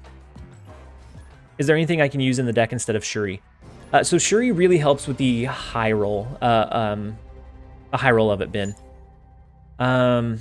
So I think if I didn't have Shuri in the list, I would go with more of a Spectrum Destroyer style build, or just a straight regular Destroyer build that uses like Bucky Barnes and like the traditional old Destroyer list. I think Attuma would do well in that one. There may also be a case for like a Captain Marvel and Invisible Woman and Attuma in a list, because they can interact with each other pretty well. But I haven't tested that one out enough to know if it's going to be very good or not. Hawkeye is another 1-3. Yeah, but you have to. There's a follow-up condition to it. So like technically Rocket is what a 1-4, but there's that initiation that you have to hit, or else it's just a 1-2. Maybe M'Baku can be 5 power if he jumps out of your deck, but 1-2 when you play him. That could be a kind of cool take on it. Like if he gets a buff whenever he jumps out. That way, if you're cycling him with Lockjaw, you get a bit better. Can you help with the copyright claim in Marvel Snap livestream? Why is this happening? So I know on the official Discord, they've mentioned a couple of things about it. I don't know exactly what it entails or like what the fix is, but I do know that if you're seeing issues with it, you might jump into the Discord and go to like player support to see if you can get it resolved. So they do a double Cosmo, which blocks both of our Psylocks, and we can't do Shuri. We can't do 0. That's kind of tough. We're gonna skip here. Next turn we'll do Red Skull into... We can't do into a Destroyer because it might go here. Oh, that Cosmo was really, really good. Great Bookworm. That's been my idea too. Like if he arrives from being inside your deck, I think that could be a pretty cool take on it. So they could do... It looks like they're running a list similar to like the Devil Dino control. So they have the Cosmo, they have the White Queen to copy our highest cost card, which would be Destroyer, and they would want to do a double Professor X here. They're actually going to be able to get one of them off. If they do it here, that would lock down this one, and this one here would trigger before before our Red Skull gets copied. And so they may still do that, or they may just naturally play it into Subterranea. Yeah, the Space Doggo really did us dirty. It was a very well-timed Cosmo. Every once in a while, it's really satisfying whenever you just completely counter or block a deck by using the Cosmo play.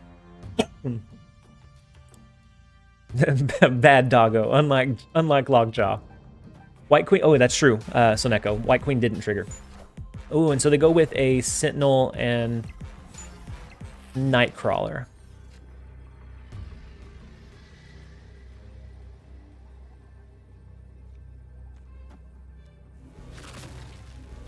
So with something like that, our best play. If they do...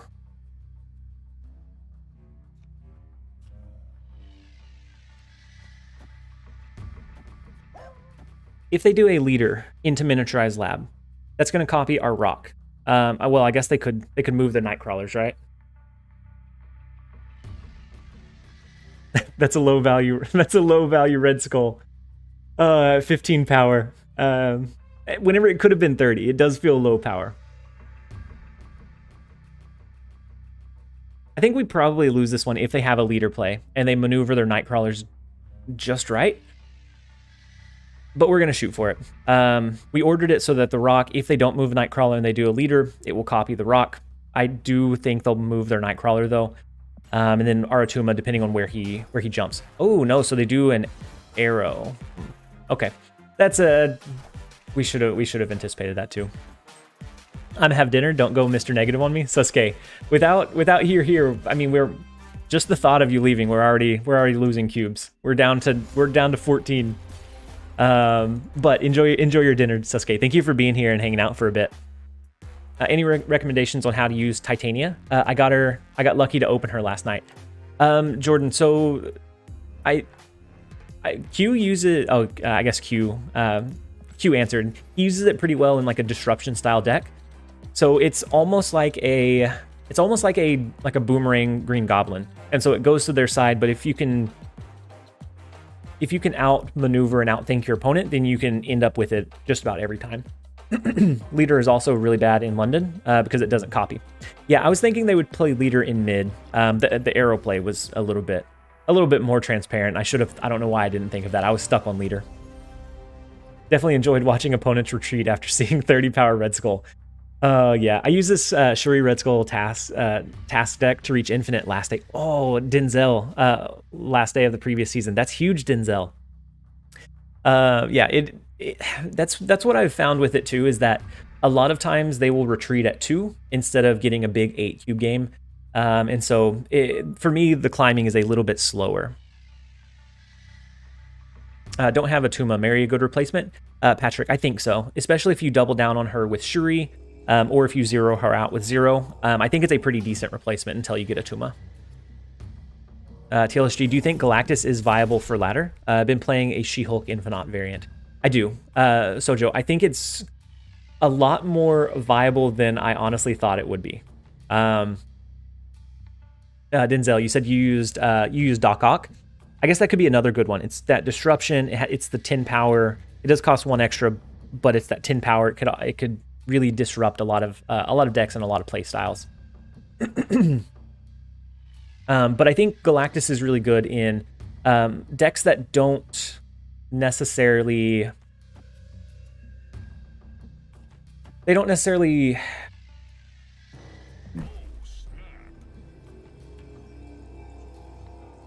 I'm at a loss for my words. They don't telegraph that it's a Galactus deck. Those are the ones where it's like that surprise factor. Otherwise, you can try to anticipate and play around it. But if it's a surprise factor, so like an Electro into a Destroyer is a really good kind of shell for it. And then Death is always a really good follow-up to your Galactus. So I think there's definitely several good variations and possibilities with it. So I think we're going to do our Cosmo into the Nexus. On turn 4, we can do a Psylocke, not into the Nexus, to try to do a turn 5 Professor X, if it's going to be enough to win the lane, which it might not be. But if it is, then we can do that, and we can lock down the lane for the rest of the game. She-Hulk is good here with Sunspot too. It is. I don't have She-Hulk on this account. I have She-Hulk on Sulky Hulky, which doesn't have Attuma just yet. So we're gonna do Shuri. We're gonna do Shuri into a turn 5 play. Right now it looks like we might. Oh, never mind.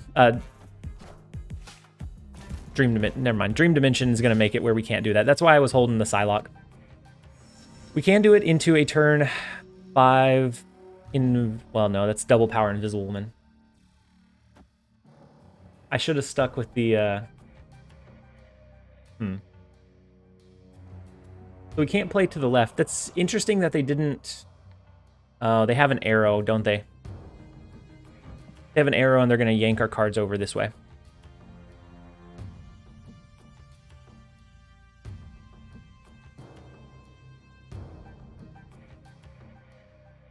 Well, I think this one's a retreat. We can't do our own reveals. Next turn, I anticipate an arrow to pull whatever we play here out. And so unless we win the Nexus this turn, we can't, and we just don't have the reach. Even with the Shuri, this is going to be a 4-power play. It just doesn't quite get us to where we need to go.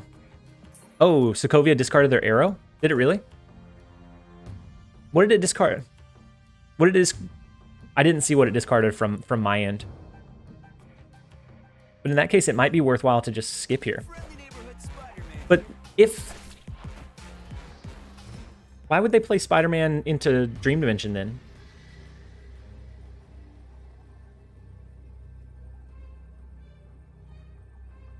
Oh, it discarded our 0.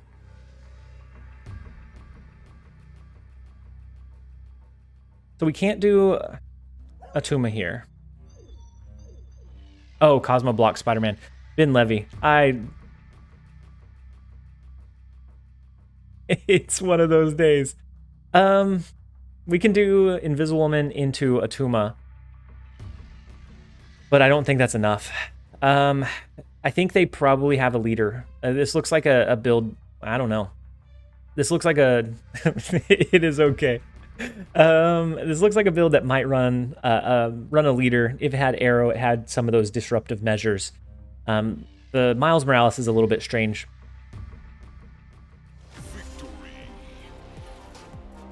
But we'll take it.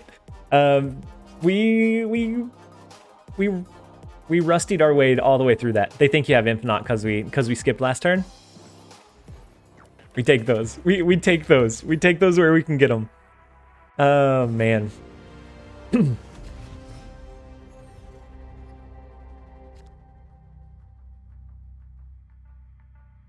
Do you have the Ramp Shell Psylocke Wave Electro or at Hope? Jose, glad to see you're trying the Invisible Woman. I suggested it before. Thoughts on it? Jose, so I really like it. When you draw it early, it allows those games that normally would have ended in retreats to go all the way to 8 cubes. So Jubilee was kind of our Hail Mary. Invisible Woman, I really enjoy hiding the Taskmaster into a double powered whatever our turn 6 drop was. Very, very sneaky way. And so I did see the comment on the video. I haven't been able to catch up on all of them. But I saw it and thought it was a good suggestion, and so subbed it in. And so far it's been doing very, very well. Boy howdy, are the goblins annoying. Unless I have Odin to send them right back. Those are always fun. When you do have Odin to send them back, it's always very, very fun. So we could do Cosmo into a Shuri into whatever we play into the Avengers compound, because we'll have to play into the Avengers compound on 5. There's a lot of ifs here. That's if we get the right play line, if we get the right cards. We know that we lose Sanctum Sanctorum. The Red Skull is beautiful. The Red Skull is almost exactly what we need. Shuri over here. A happy stream. I almost missed it. Dom, I'm so glad that you're able to jump in and make it. I know that it's been less than consistent lately. I'm glad that I'm able to be back. I have very greatly missed it. So the Titania into the She-Hulk to try to cap out our Avengers compound lane. Had we played one card here this turn, we would have capped this one out. So we can actually do our double powered Red Skull, and we're still looking for... We're still looking for a Taskmaster. Otherwise, this lane becomes kind of weak. We will take that. We will take the Maximus to give us the additional cards. That's going to make it 3 out of 4, so 75% chance that we see our Taskmaster here. And so this is going to be very, very big. We're going to go ahead and snap back. We're going to lock in the Red Skull, the double powered Red Skull. It will send them their Titania back, but whenever we have 30 power... Oh, no draw Cosmo. Oh, no! No one reveal. I keep forgetting my own Cosmo. It's unfortunate. Cosmo, thank you guys. Thank you guys. Max won't be affected. We're going to have the 25% chance here. I have to believe in the heart of the not cards. We have no space to play R0. Oh, no. We can't do Destroyer. I do that all the time too anyways. Oh no. Oh no.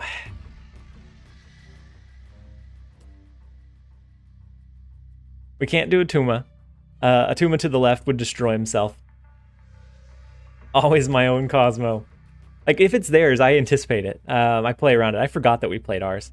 The Destroyer, we're not able to do that one. I assume they have something over 3 cost. But would they stay for it is the question. Play Attuma anyways? Just for the flex? If we had a space to play or 0, I think this would be an easy win. But we don't. I do... Hey, Jesus Plays, how's it going? I'm glad you were able to catch us. Stabbed in the back by your own dog. Such a bad dog. You say we should send it? I think they have an arrow or retreat, save 4 cubes. We'll do retreat later. I won my first game doing retreat later the other day, and I was so shocked. Armor could protect Attuma, but Crimson Cosmos put us in a pretty big bind. We can't play anything that costs 1, 2, or 3. And so we could have even done the 0 into Attuma, but we just weren't able to make it happen. And so we're gonna conserve our 2 cubes. We're trying to hit 90 here. We haven't hit 90 so far. This is the highest rank we've been this season. I've actually been splitting, playing on between this one and Sulky Hulky. Sulky Hulky is actually 82. How does retreat later work? So you can do retreat later if the opponent locks into play. Then you just retreat like normal. If they hit retreat now, then you actually get the win, even though you both tried to retreat. I don't know why it's... I understand why it's an option. So my understanding of why it would be in the game is so that it doesn't encourage me to wait until the very end of the timer before I decide to retreat. That way it discourages just roping to hope that the opponent retreats instead.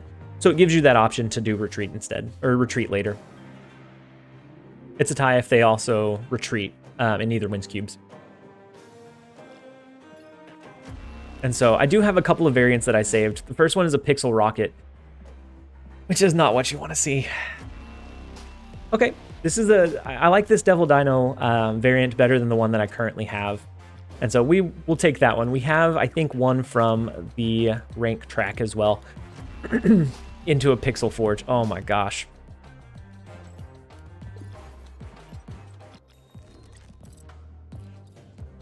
We have the Pixel Forge now.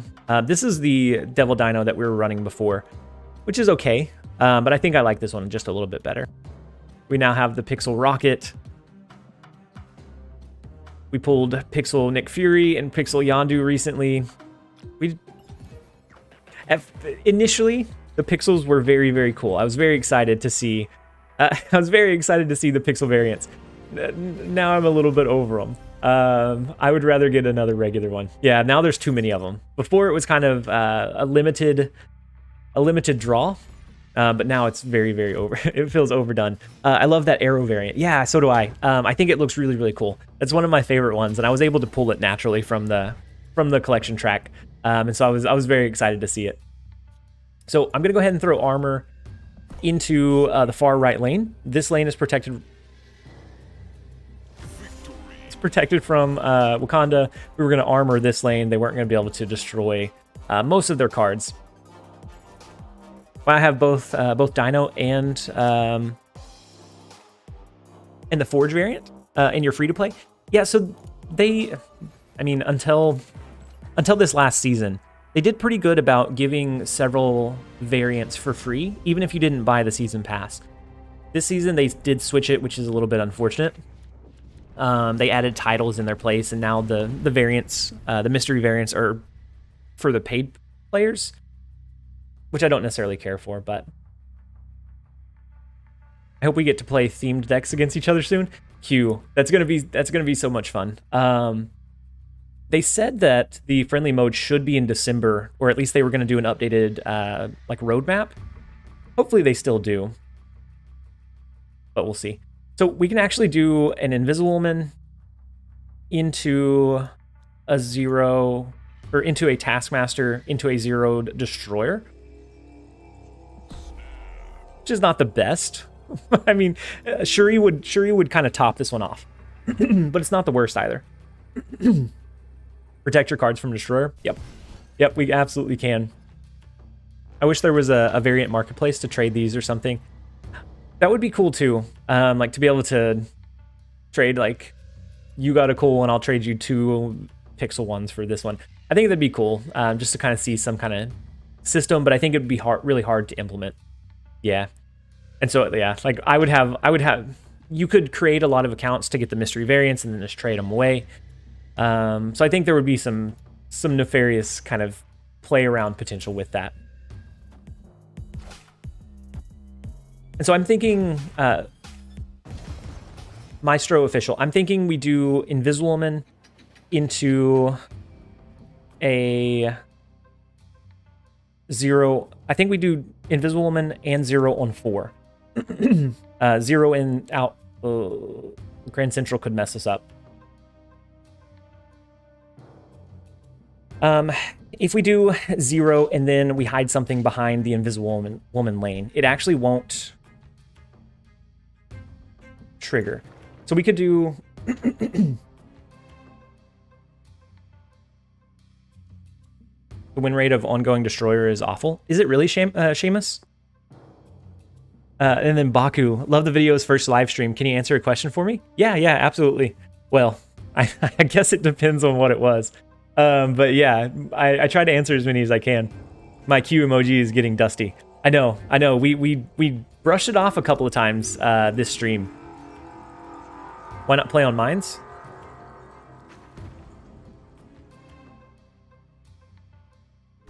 That's true. It's a good play. It's a good play. It gives us some additional resources.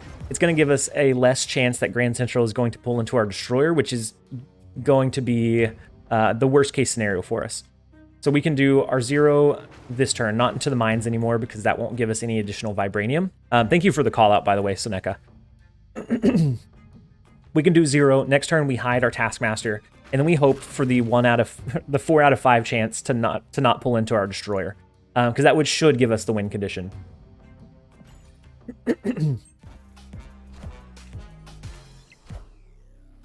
Unlocked Token Shop, got She-Hulk second card, bought her. Since then, almost all is 4 and 5. Bast, Thanos, Helicarrier, Absorbing Man, Attuma, and Valkyrie. Normal, bug, or unlucky. I think it's normal. I think there's a little bit... They just tweeted welcome Null. Ooh, really? So I guess he's just maybe in the shop. I'll check my shop after this, and then I'll check the tweet. I think it's normal, Baku.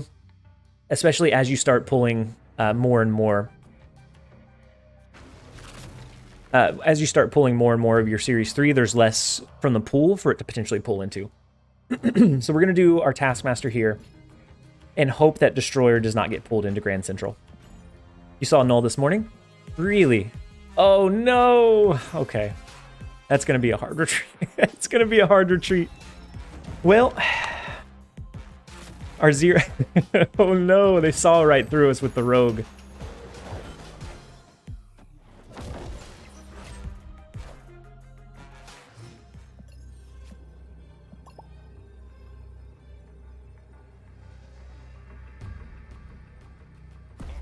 There's the snapback. I was waiting for it. Null's out, but refreshes in 40 minutes. How long will you stream? It's 2:20 a.m. local time. Maybe I can stick around for an hour because the live stream's back. It shouldn't be more than...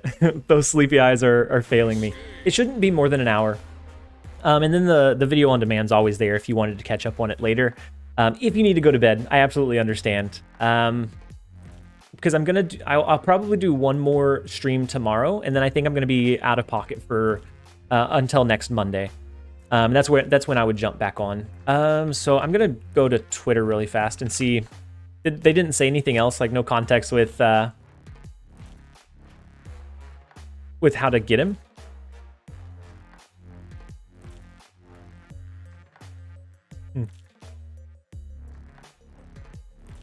Okay, so I guess in 40 minutes I'll check the shops on both accounts. I don't quite have 6,000 tokens, so it probably would be tomorrow before I could buy it. But we'll look. We'll check it out.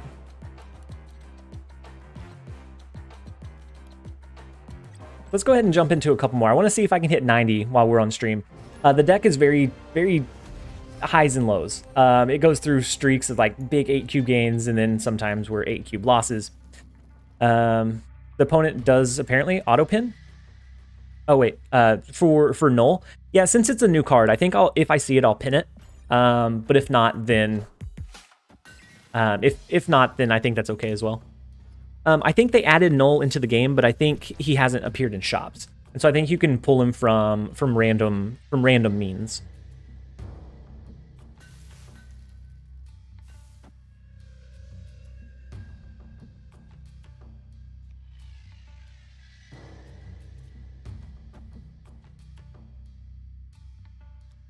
So I'm going to wait a turn here. I don't necessarily want to do Invisible Woman into Nidavellir. The reason for that is if we do our double-powered Attuma or a double-powered Taskmaster or a double-powered Red Skull, he gets an extra 5 in Nidavellir, and then that would get copied by our Taskmaster. So we're actually going to wait to see what this last location is. Well, 24,000 or 2,400 tokens short on my She-Hulk. She-Hulk's a good one. That's one of the few Series 5 cards I would consider unlocking if I had like a limited means of tokens. What does Null do? He has the ongoing ability that he has the combined power of all cards that were destroyed for that game.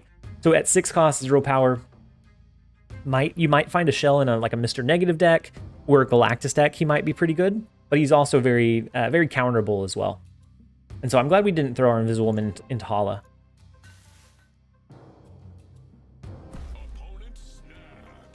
So I think we're going to have to go with the Nidavellir location. Next turn we can do our Shuri just into Mojo World. We can do a turn 5 Red Skull into Hala, or either into Hala or into Nidavellir. We can actually do, I think, either one. You Super Scroll will counter a null meta. Yeah. That's what I keep trying to justify it to myself. That we bought Super Scroll for a reason, and that he's actually going to serve a purpose. But I think he'll do very, very well. Ooh, we're actually okay with the Sandman. This looks like an ongoing Spectrum buff deck, and I think we can absolutely outpower it. We could do the double-powered Professor X, but I think they're going to just push for 2 lanes. I'm actually going to snap here. We can do our Taskmaster into Nidavellir, and then we'll do our Red Skull into Hala next turn. That'll make it a 30 power Red Skull. That'll make the Taskmaster 30 power as well. If we do 0, we'll do 0 into Nidavellir, so that we don't break the interaction. And so we can do Red Skull. We can now do our... Oh no, we can only do 1 turn per turn.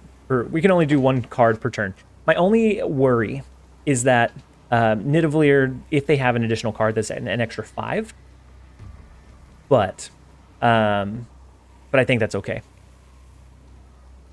What is the best free-to-play deck in Pool 3 to reach Infinite? I think... Give me. I think there's a couple of options, a couple of decent options, depending on what you have unlocked. I'll go over to my deck list after this. I love my Super Scroll deck. So much fun against ongoing decks. I agree. I think it's very, very strong. Ooh, the Destroyer into the double-powered card. So we have the 30 power Red Skull, the 30 power Taskmaster, 35 power. And so that is, I think, my favorite thing about Inviswoman in this list is that had we played the double powered Red Skull last turn, they would have been able to very easily know that they lost. But because it was hidden behind Inviswoman, there's that doubt, that uncertainty. And so you can lull people into a false sense of security. I have returned to an 8 cube W. Not only an 8 cube W, but is the 8 cube W that pushes us to rank 90. So we've been grinding a decent amount, and the Invisible Woman tweak to this list I think phenomenal. So that pushes us to 90. It's going to be tougher to hit infinite. It's going to be tougher to hit infinite now. What, from 90, or just this season, or like moving forward? Super Skrull would beat this deck. He has to be good at some point. Yeah, Super Skrull Luke Cage might be decent. That might be decent. I was thinking maybe like either a counter heavy Super Skrull or a Mr. Negative Super Skrull and make him 2. That would also want to run a Mystique, so you could copy the Super Skrull so you have his ability in 2 lanes, which would be very, very strong. So let's jump over really quickly. I haven't my good monitor broke, and so I have a lower res monitor, and so I haven't updated all of the scenes yet. And so for a free-to-play build, I think this one. So this one runs Maria Hill, but you can take Maria Hill out for. I think I took Angela out for Maria Hill because you want initiative. You want to have an early power push. But this is one that doesn't require too terribly many pull 3 cards. Leader, Arrow, I think are the. Oh, and then I guess Daredevil. So depending on how far into pull 3 you are, this one's very, very strong. It counters a lot of the really strong decks. And then just a regular Death Wave, which I don't have built on this account, but it's you can look up Bayou. You can look up Bayou, and it's also a very consistent deck. Against Leech, it might have to fold sometimes, but I do think it's very, very strong. All fun and games until null players start using Rogue to steal Super Skrull. Yeah, that could be it too. I was thinking I would need Cosmo to protect the Super Skrull. Otherwise, it's going to be just TLSG's favorite card back, the the purple one, and then we have the one that's not. Okay, let's. It's so bad. I switch decks so often. Can you make a Super Skrull deck when you get him? Haven't seen him played much. Yeah, I do have Super Skrull. I'm just waiting for ongoing to kind of sneak back in because I think that's where his real strength lies. He's a good counter, but right now we just don't see very many ongoing abilities. So which card back? I guess we could use the new one, the Surfboard card back. Use the Hydra. We can't use the Hydra one. We would have to go Shield. We can't flip sides. We're not Agent Collusion. We'll go Shield. We're gonna go Shield. We'll run a couple more, and then we may end the stream. We're not gonna push for infinite, but hitting 90. I'm ecstatic about hitting 90. Saving tokens to buy Galactus. Would that be a good idea, or just buy cards you don't own that come to the token shop? Koshik, I think there's a lot unknown right now. So if Galactus is one that you really TLSG Hail Hydra. If there's a card or a archetype or a meta that you are really interested in, I would say target that one. Otherwise, I think it's still early on, so we don't know. I don't know what's going to ultimately be like the most flexible or the most versatile. So like right now, She-Hulk is very strong, but if they rework the Death Wave interaction, she might fall off. And so we don't know enough about which ones are going to be best. And so if one just kind of stands out that you really want to play or you're kind of really excited about, I would say target that one. Otherwise, I don't know. Otherwise, see what you pull naturally and then start picking off the different pieces from there. Should I unpin Super Skrull? Joe, I think that's a tough one. I think Super Skrull in certain scenarios will be very strong. But I don't know that it will be very strong all the time. Similar to Rogue. There's some times when Rogue is like an auto include in just about any deck because it's a strong counter to whatever you're seeing. I think Super Scroll can be very similar, but I don't think it's every deck every time. Do you think Death will be significantly worse if they rework the interaction or just fit into a different archetype? I think it'll be significantly worse. I think it's much harder to destroy 4 or 5 or more cards. You can, but not being able to do a free Death along with something else. I think she'll still see play, but I just don't think I don't think we'll see as much. Shuri really makes this list get that pop, huh? Yeah, it does. It really like pushes it over that edge, and really helps you with that surprise element as well. So I think we're gonna do Psylocke into our 0 here. We can do a Taskmaster on 5 here. It won't get the Zero's ability because it's not gonna reveal, and so then we can hide it. We can then do a Destroyer on the last turn, which would destroy here, but then reveal these. So if we think they're doing a leader play, we can lean into that. Are they talking about changing Death? I don't think so, Friars, but it has been a tier 1 deck for several seasons. So I think it's safe to assume that it's probably somewhere on their minds. Whenever a deck is as consistent as like the Death Wave is, you have to look at it pretty closely. Professor X right, maybe? Professor X would get the 0. We zeroed last. So Professor X would be zeroed out. Otherwise, yeah, I agree. I think that would be really, really big. The Typhoid Mary here is pretty big. What we're hoping for is that a couple, one or... Ooh, we actually need a lot of these cards to go into Strange Academy, don't we? Eee, that's tough.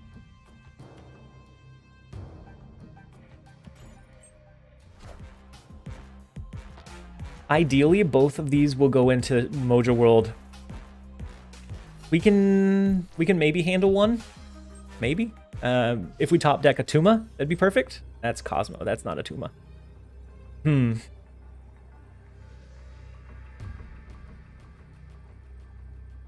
So the Moon Girl, the Typhoid Mary.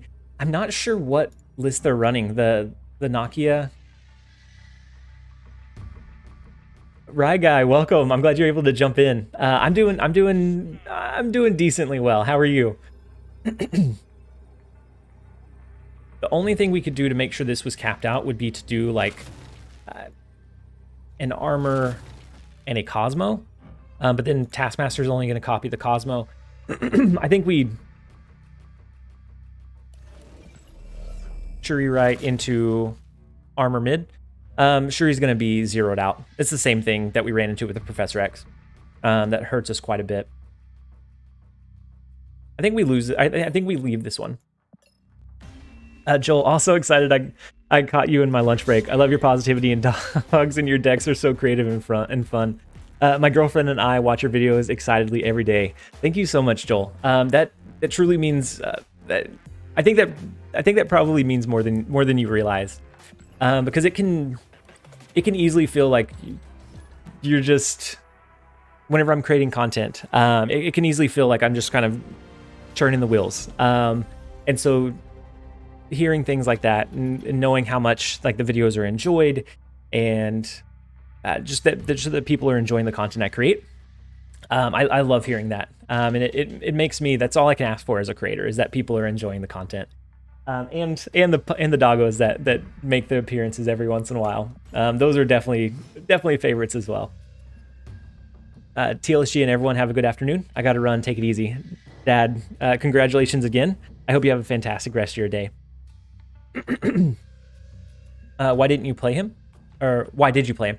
Oh, I was thinking I was going to be able to set up the 0 into a Taskmaster mid, which wouldn't get the 0 effect, and then I thought I could do like a Destroyer or something elsewhere. It was a bad play line. It was not the ideal play line that I should have went with. So we actually have the Dark Dimension which can act as our invisible woman. We don't even have to throw it onto the board. And so we get an even bigger element of surprise here. Benjamin, yeah, your videos are honestly very calming to me. I'm always so excited when I see a new TLSG video up. Thank you so much, Benjamin. That is really, really big to hear. Will you be going to watch Avatar: Way of Water? I don't know if I'm going to go to theaters to watch it, but I will watch it at some point. With my daughter and with us losing my dad, that's one of the people that would be able to babysit. I don't want to overwhelm my mom, and so I don't know when we will have like a free night to be able to go to the movies. We may have to wait until it comes into theaters. So we could do 0 into nowhere. We could start playing into... I think we just skip. I don't think we need to force anything. We have the free Invisible Woman on the board. I already got tickets for me and the family. Rye guy, that's huge. You said, I'm good, got a new and better job, and life is going really well. Is going really good for a change. That's amazing, Rye guy. Hype man for the best Marvel Snap content creator. I'm so glad that things are going well for you. That's incredibly exciting to hear. Because I know how tough it can be whenever you're at a job that's not necessarily satisfying. And so the fact that you've got a bigger and better job is incredible. Watch the original Avatar on Disney Plus. So I have watched the regular Avatar several times. It was a very good one. I'll probably rewatch it. I'm actually working on going through X-Men for the first time, because before I never really related to any of the characters, but now having played many of them, I see one and I'm like, ooh, I recognize that one, and so it gives a little bit more solidarity to that, to seeing that character on the screen. So I watched Apocalypse the other night. I'm gonna go through the other X-Men. I'm gonna go through the other movies as well. I'm gonna start at the first one and just kind of work my way through them. But who knows who knows how long that'll take me. So we have the Taskmaster in mid. I don't know if it can beat whatever they have hidden here. Probably a Patriot, a Mystique, something else. But I think it's worth a shot. They don't necessarily know how much or how big of a power push we have. And we could actually play Destroyer here, depending on how much power we think they're going to push.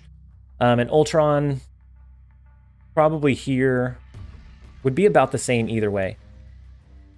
And so an Ultron into a Patriot is 9, into a Mystique, into... I think our 16 power should beat it. I think they'll probably end up with about 13 to 14 power in Dark Dimension, is what I would guess. Actually, would Zero and Red Skull just be better? We can push a little bit more power to the left, just in case it comes down to a tiebreaker. No, wait. That's not the last card we played. Oh, okay. That would break the Taskmaster interaction. Let's go with the Destroyer play. No, it wouldn't. Oh, man, I'm choking. It wouldn't because we don't have Shuri. I was thinking we had Shuri. By the way, you're in the wrong overlay. Oh my gosh, Q. We have been in the wrong overlay for so long. So there's the Patriot. There's the Mystique. The third card, I'm thinking, okay, Wasp, that's fine. Into the Ultron, which is what we called for. I do think we still find the win condition. We win by 1 in mid.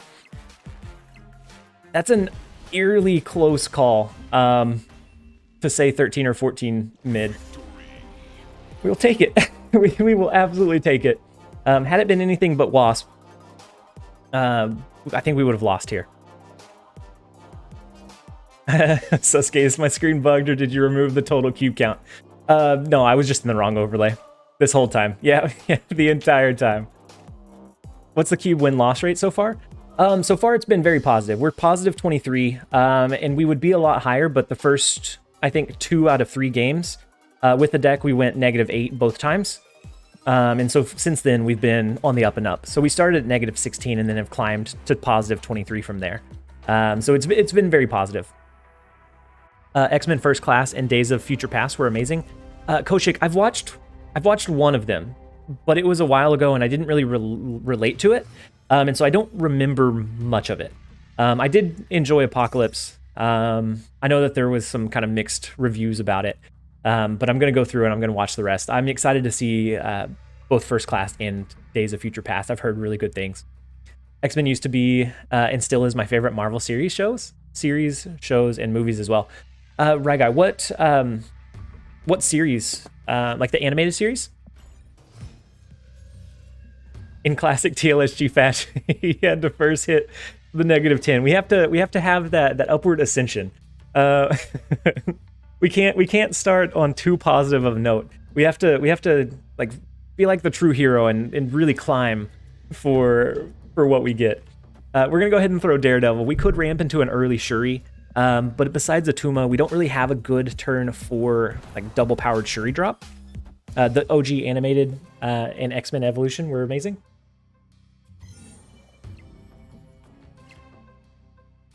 The last sus guy.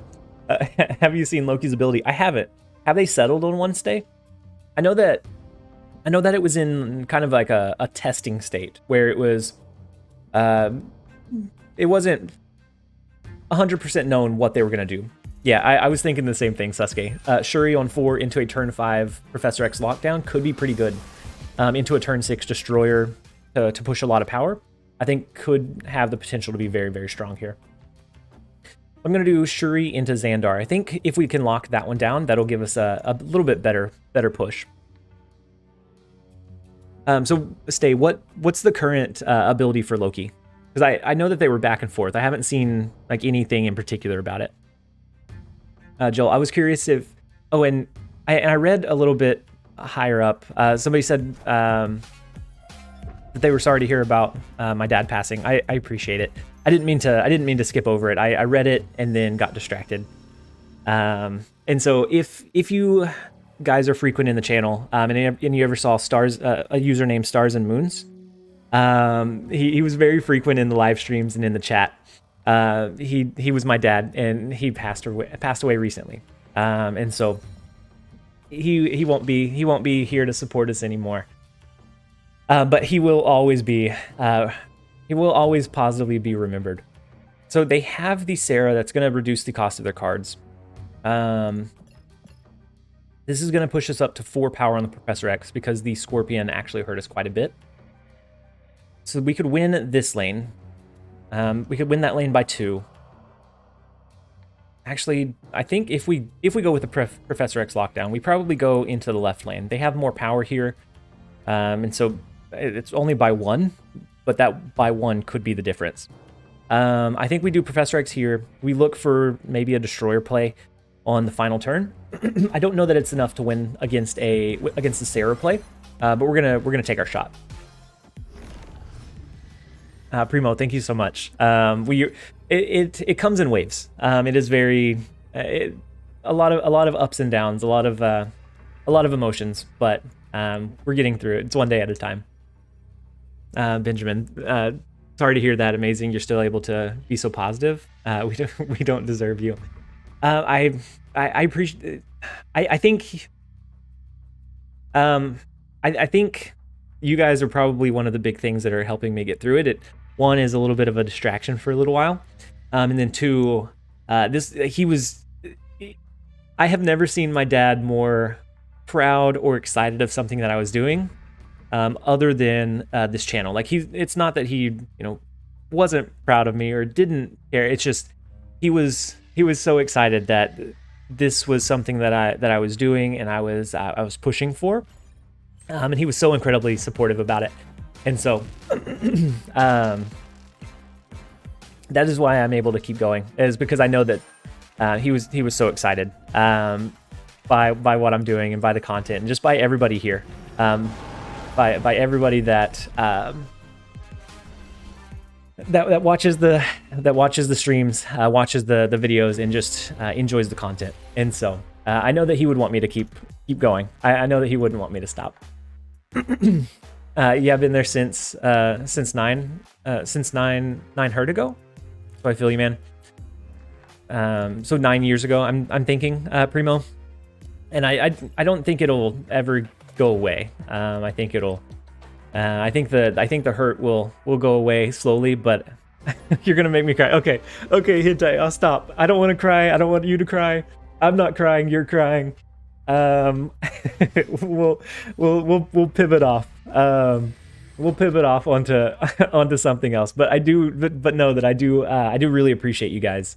And I think this channel is incredibly important, and this community is incredibly important to me. And so just having such a positive group behind us is so big. And then Bruno Rodriguez, thank you so much for the super chat. Is incredibly generous. Do you need Psylocke in this? Psylocke helps to ramp into some of your bigger power plays earlier, but I don't know that it's a necessity. You could do a wave instead, because sometimes you want to drop Psylocke on 3 to do an early Professor X. It just gives you a little bit more advantage. I think wave could be an okay replacement. I don't think it's like apples to apples, but I think it's a close alternative. And then Bruno Rodriguez, thank you again for the super chat. The $20 is incredibly generous. I really appreciate it. Snap, back to Snap. Oh, okay. Okay, Primo, yeah, sorry. Lois, you and Cozy Snap are my favorite Snap YouTubers. I learned so much and watch all the daily videos. Thank you so much, Lois. That's all that I could ask for as a content creator, is that you are enjoying the content that I am putting out, and I couldn't ask for anything better.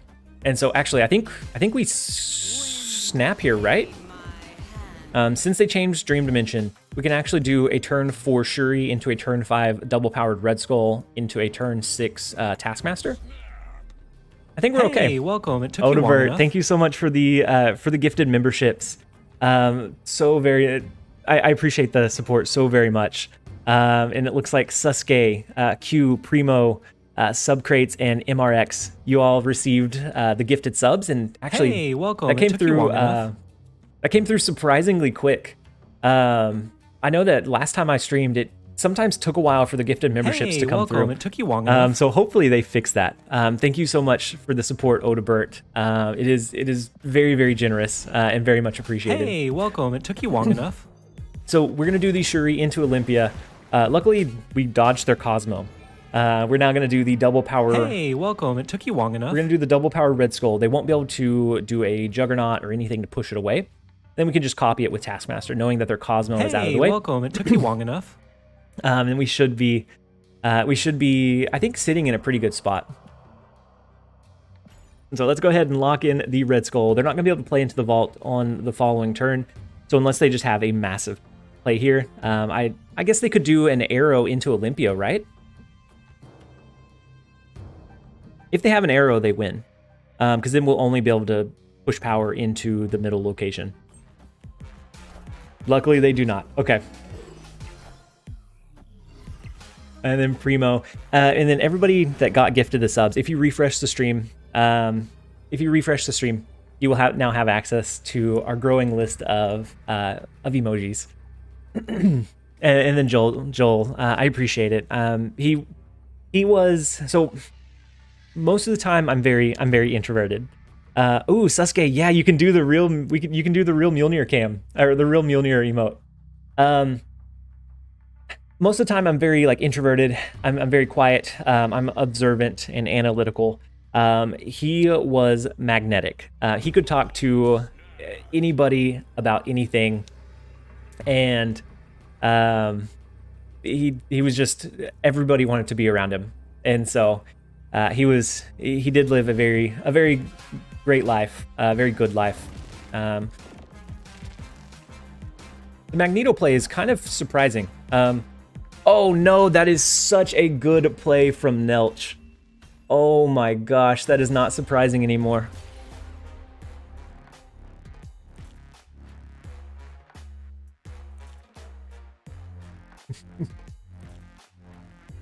That was beautiful. If I had to lose 8 cubes, that is the way that we do it. The Magneto to pull our Cosmo, knowing that he had initiative going to that last turn, was incredible. Like that was incredibly forward thinking. That was a good one. Yeah, if we're gonna get outplayed, I like getting outplayed that way. So from 21 down to 13. Yeah, down to 13. Jeremiah, I've been seeing that Magneto play somewhat often lately. I've been seeing Magneto see more play, but I didn't even think about it in terms of it moving our Cosmo and just counteracting. So that was a good one. It definitely doubled down on our Taskmaster. Don't cry, don't cry, last shocked guy. I am gonna try and stay positive. Rock, this one rocks. That one, yeah. There are some that we may replace and upgrade eventually.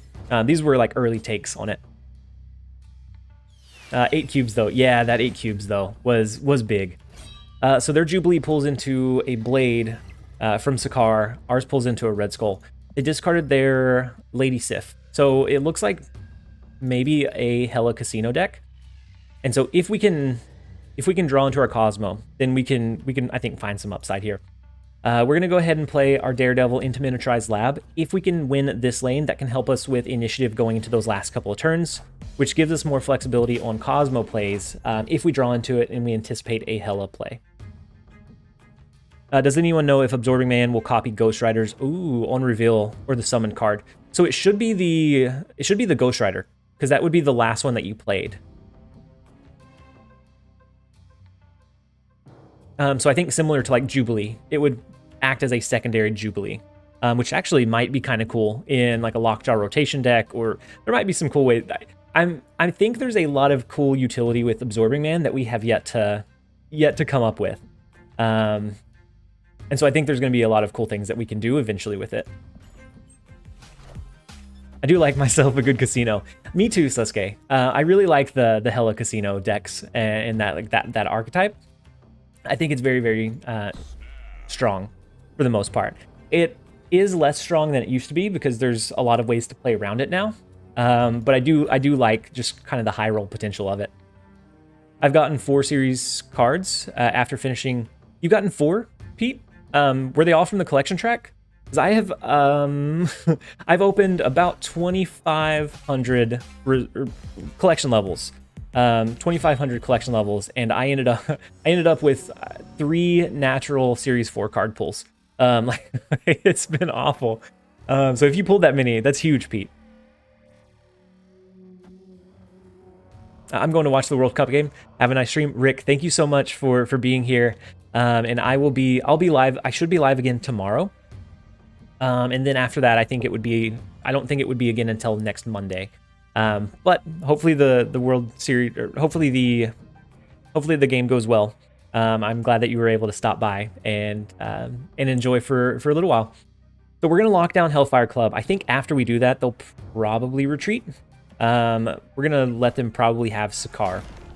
They have the Sunspot that they can just absorb some energy.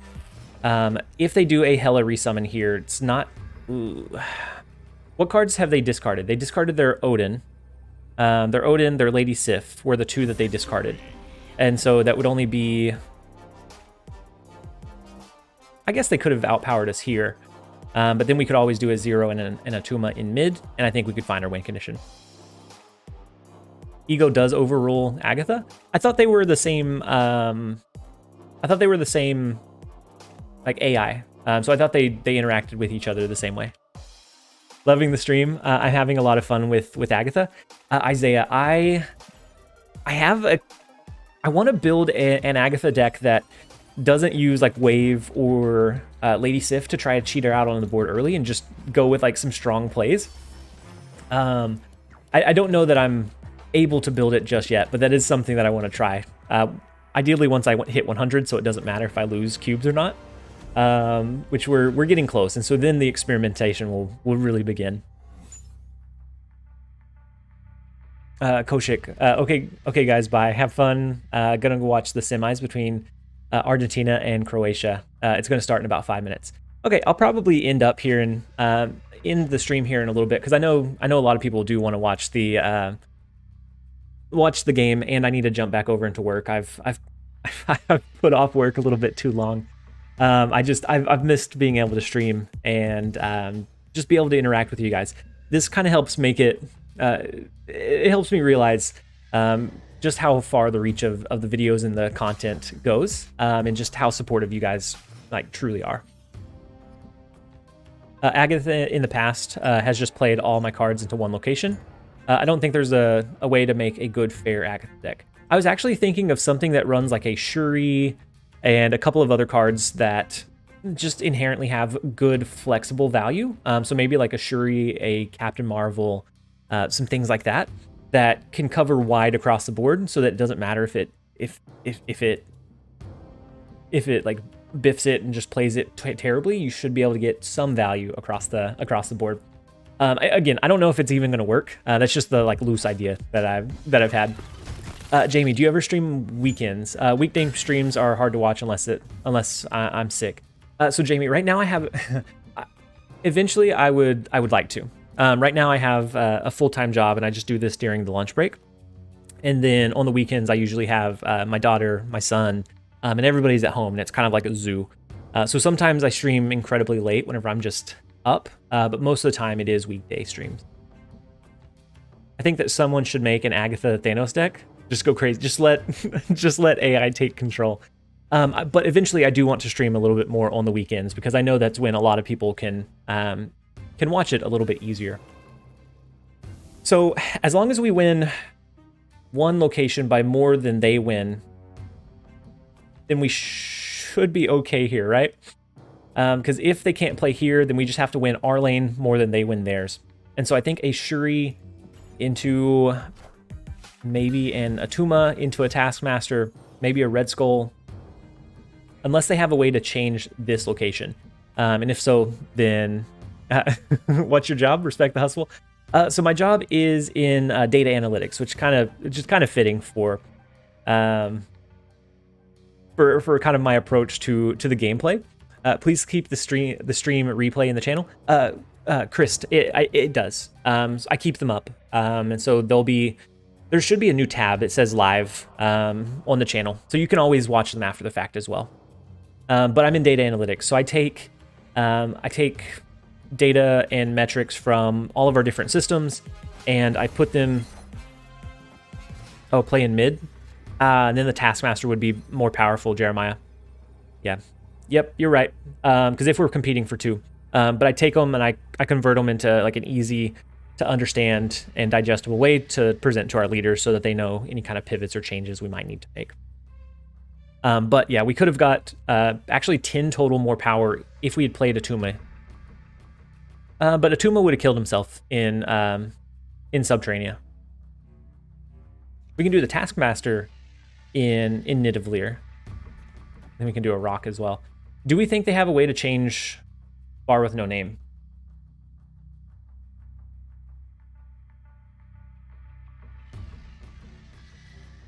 They used the Sarah, so maybe they're going to run something here and then like a Silver Surfer over in Bar with No Name. I think our best play line is the Taskmaster plus the rock. That's going to give us quite a bit of power in Nidavellir. And then we just have to... They could have a Storm. Storm is pretty common. But if they do Storm and Silver Surfer, I think we have a chance to outpower them here, and we have a chance to outpower them here. Let's lock it in and see. It's only for one additional cube. That is a lot of cards. Okay. I forgot they had Sarah, so they can do three cost cards. So the Patriot is another big one. Into the rock to the left. But it's not a Silver Surfer. I think we outpower them in Nidavellir. We keep the outpower in Subterranea. So the rock was what was able to give us that win condition. It put us over the edge. The Patriot was surprising, but it wasn't quite as strong as the Silver Surfer here. And so we got very, very lucky. We got very lucky with that win. That brings us back up to 17. I do think we are going to end on that one. It's not a big monumental one, but I do need to jump back over into work. I took a little bit too long of a lunch. And so I do need to make sure that all the reports and everything are caught up. But I will be, unless something comes up, I will be live again tomorrow around 10 a.m. Central Standard Time. And we're going to be running, I'm not sure what we're going to be running yet. Depending on what the new location will be, might determine what deck we run. But we'll run something. We'll try to see if we can finish off our climb to Infinite. We are just a little bit over 90. We have less than 100 cubes to go. You got Noel in the store? I guess we checked the storm, right? Or the store. They added new ultimate variants, which is unfortunate. That's like Jeremiah did the math. It's like $200 for between the tokens for a variant. That's not a great one. And I'll check the store on the other account here in just a second, but I am gonna go ahead and end the stream here. I appreciate everybody that jumped in and joined us, and everybody that has supported the channel and continues to support the channel. I hope that you guys have a fantastic rest of your day. I am going to go ahead and jump back over into work mode. We'll be live again tomorrow. We'll have a video up in about 8 hours as well for you guys to look forward to. As always, this has been TLSG. Later, guys.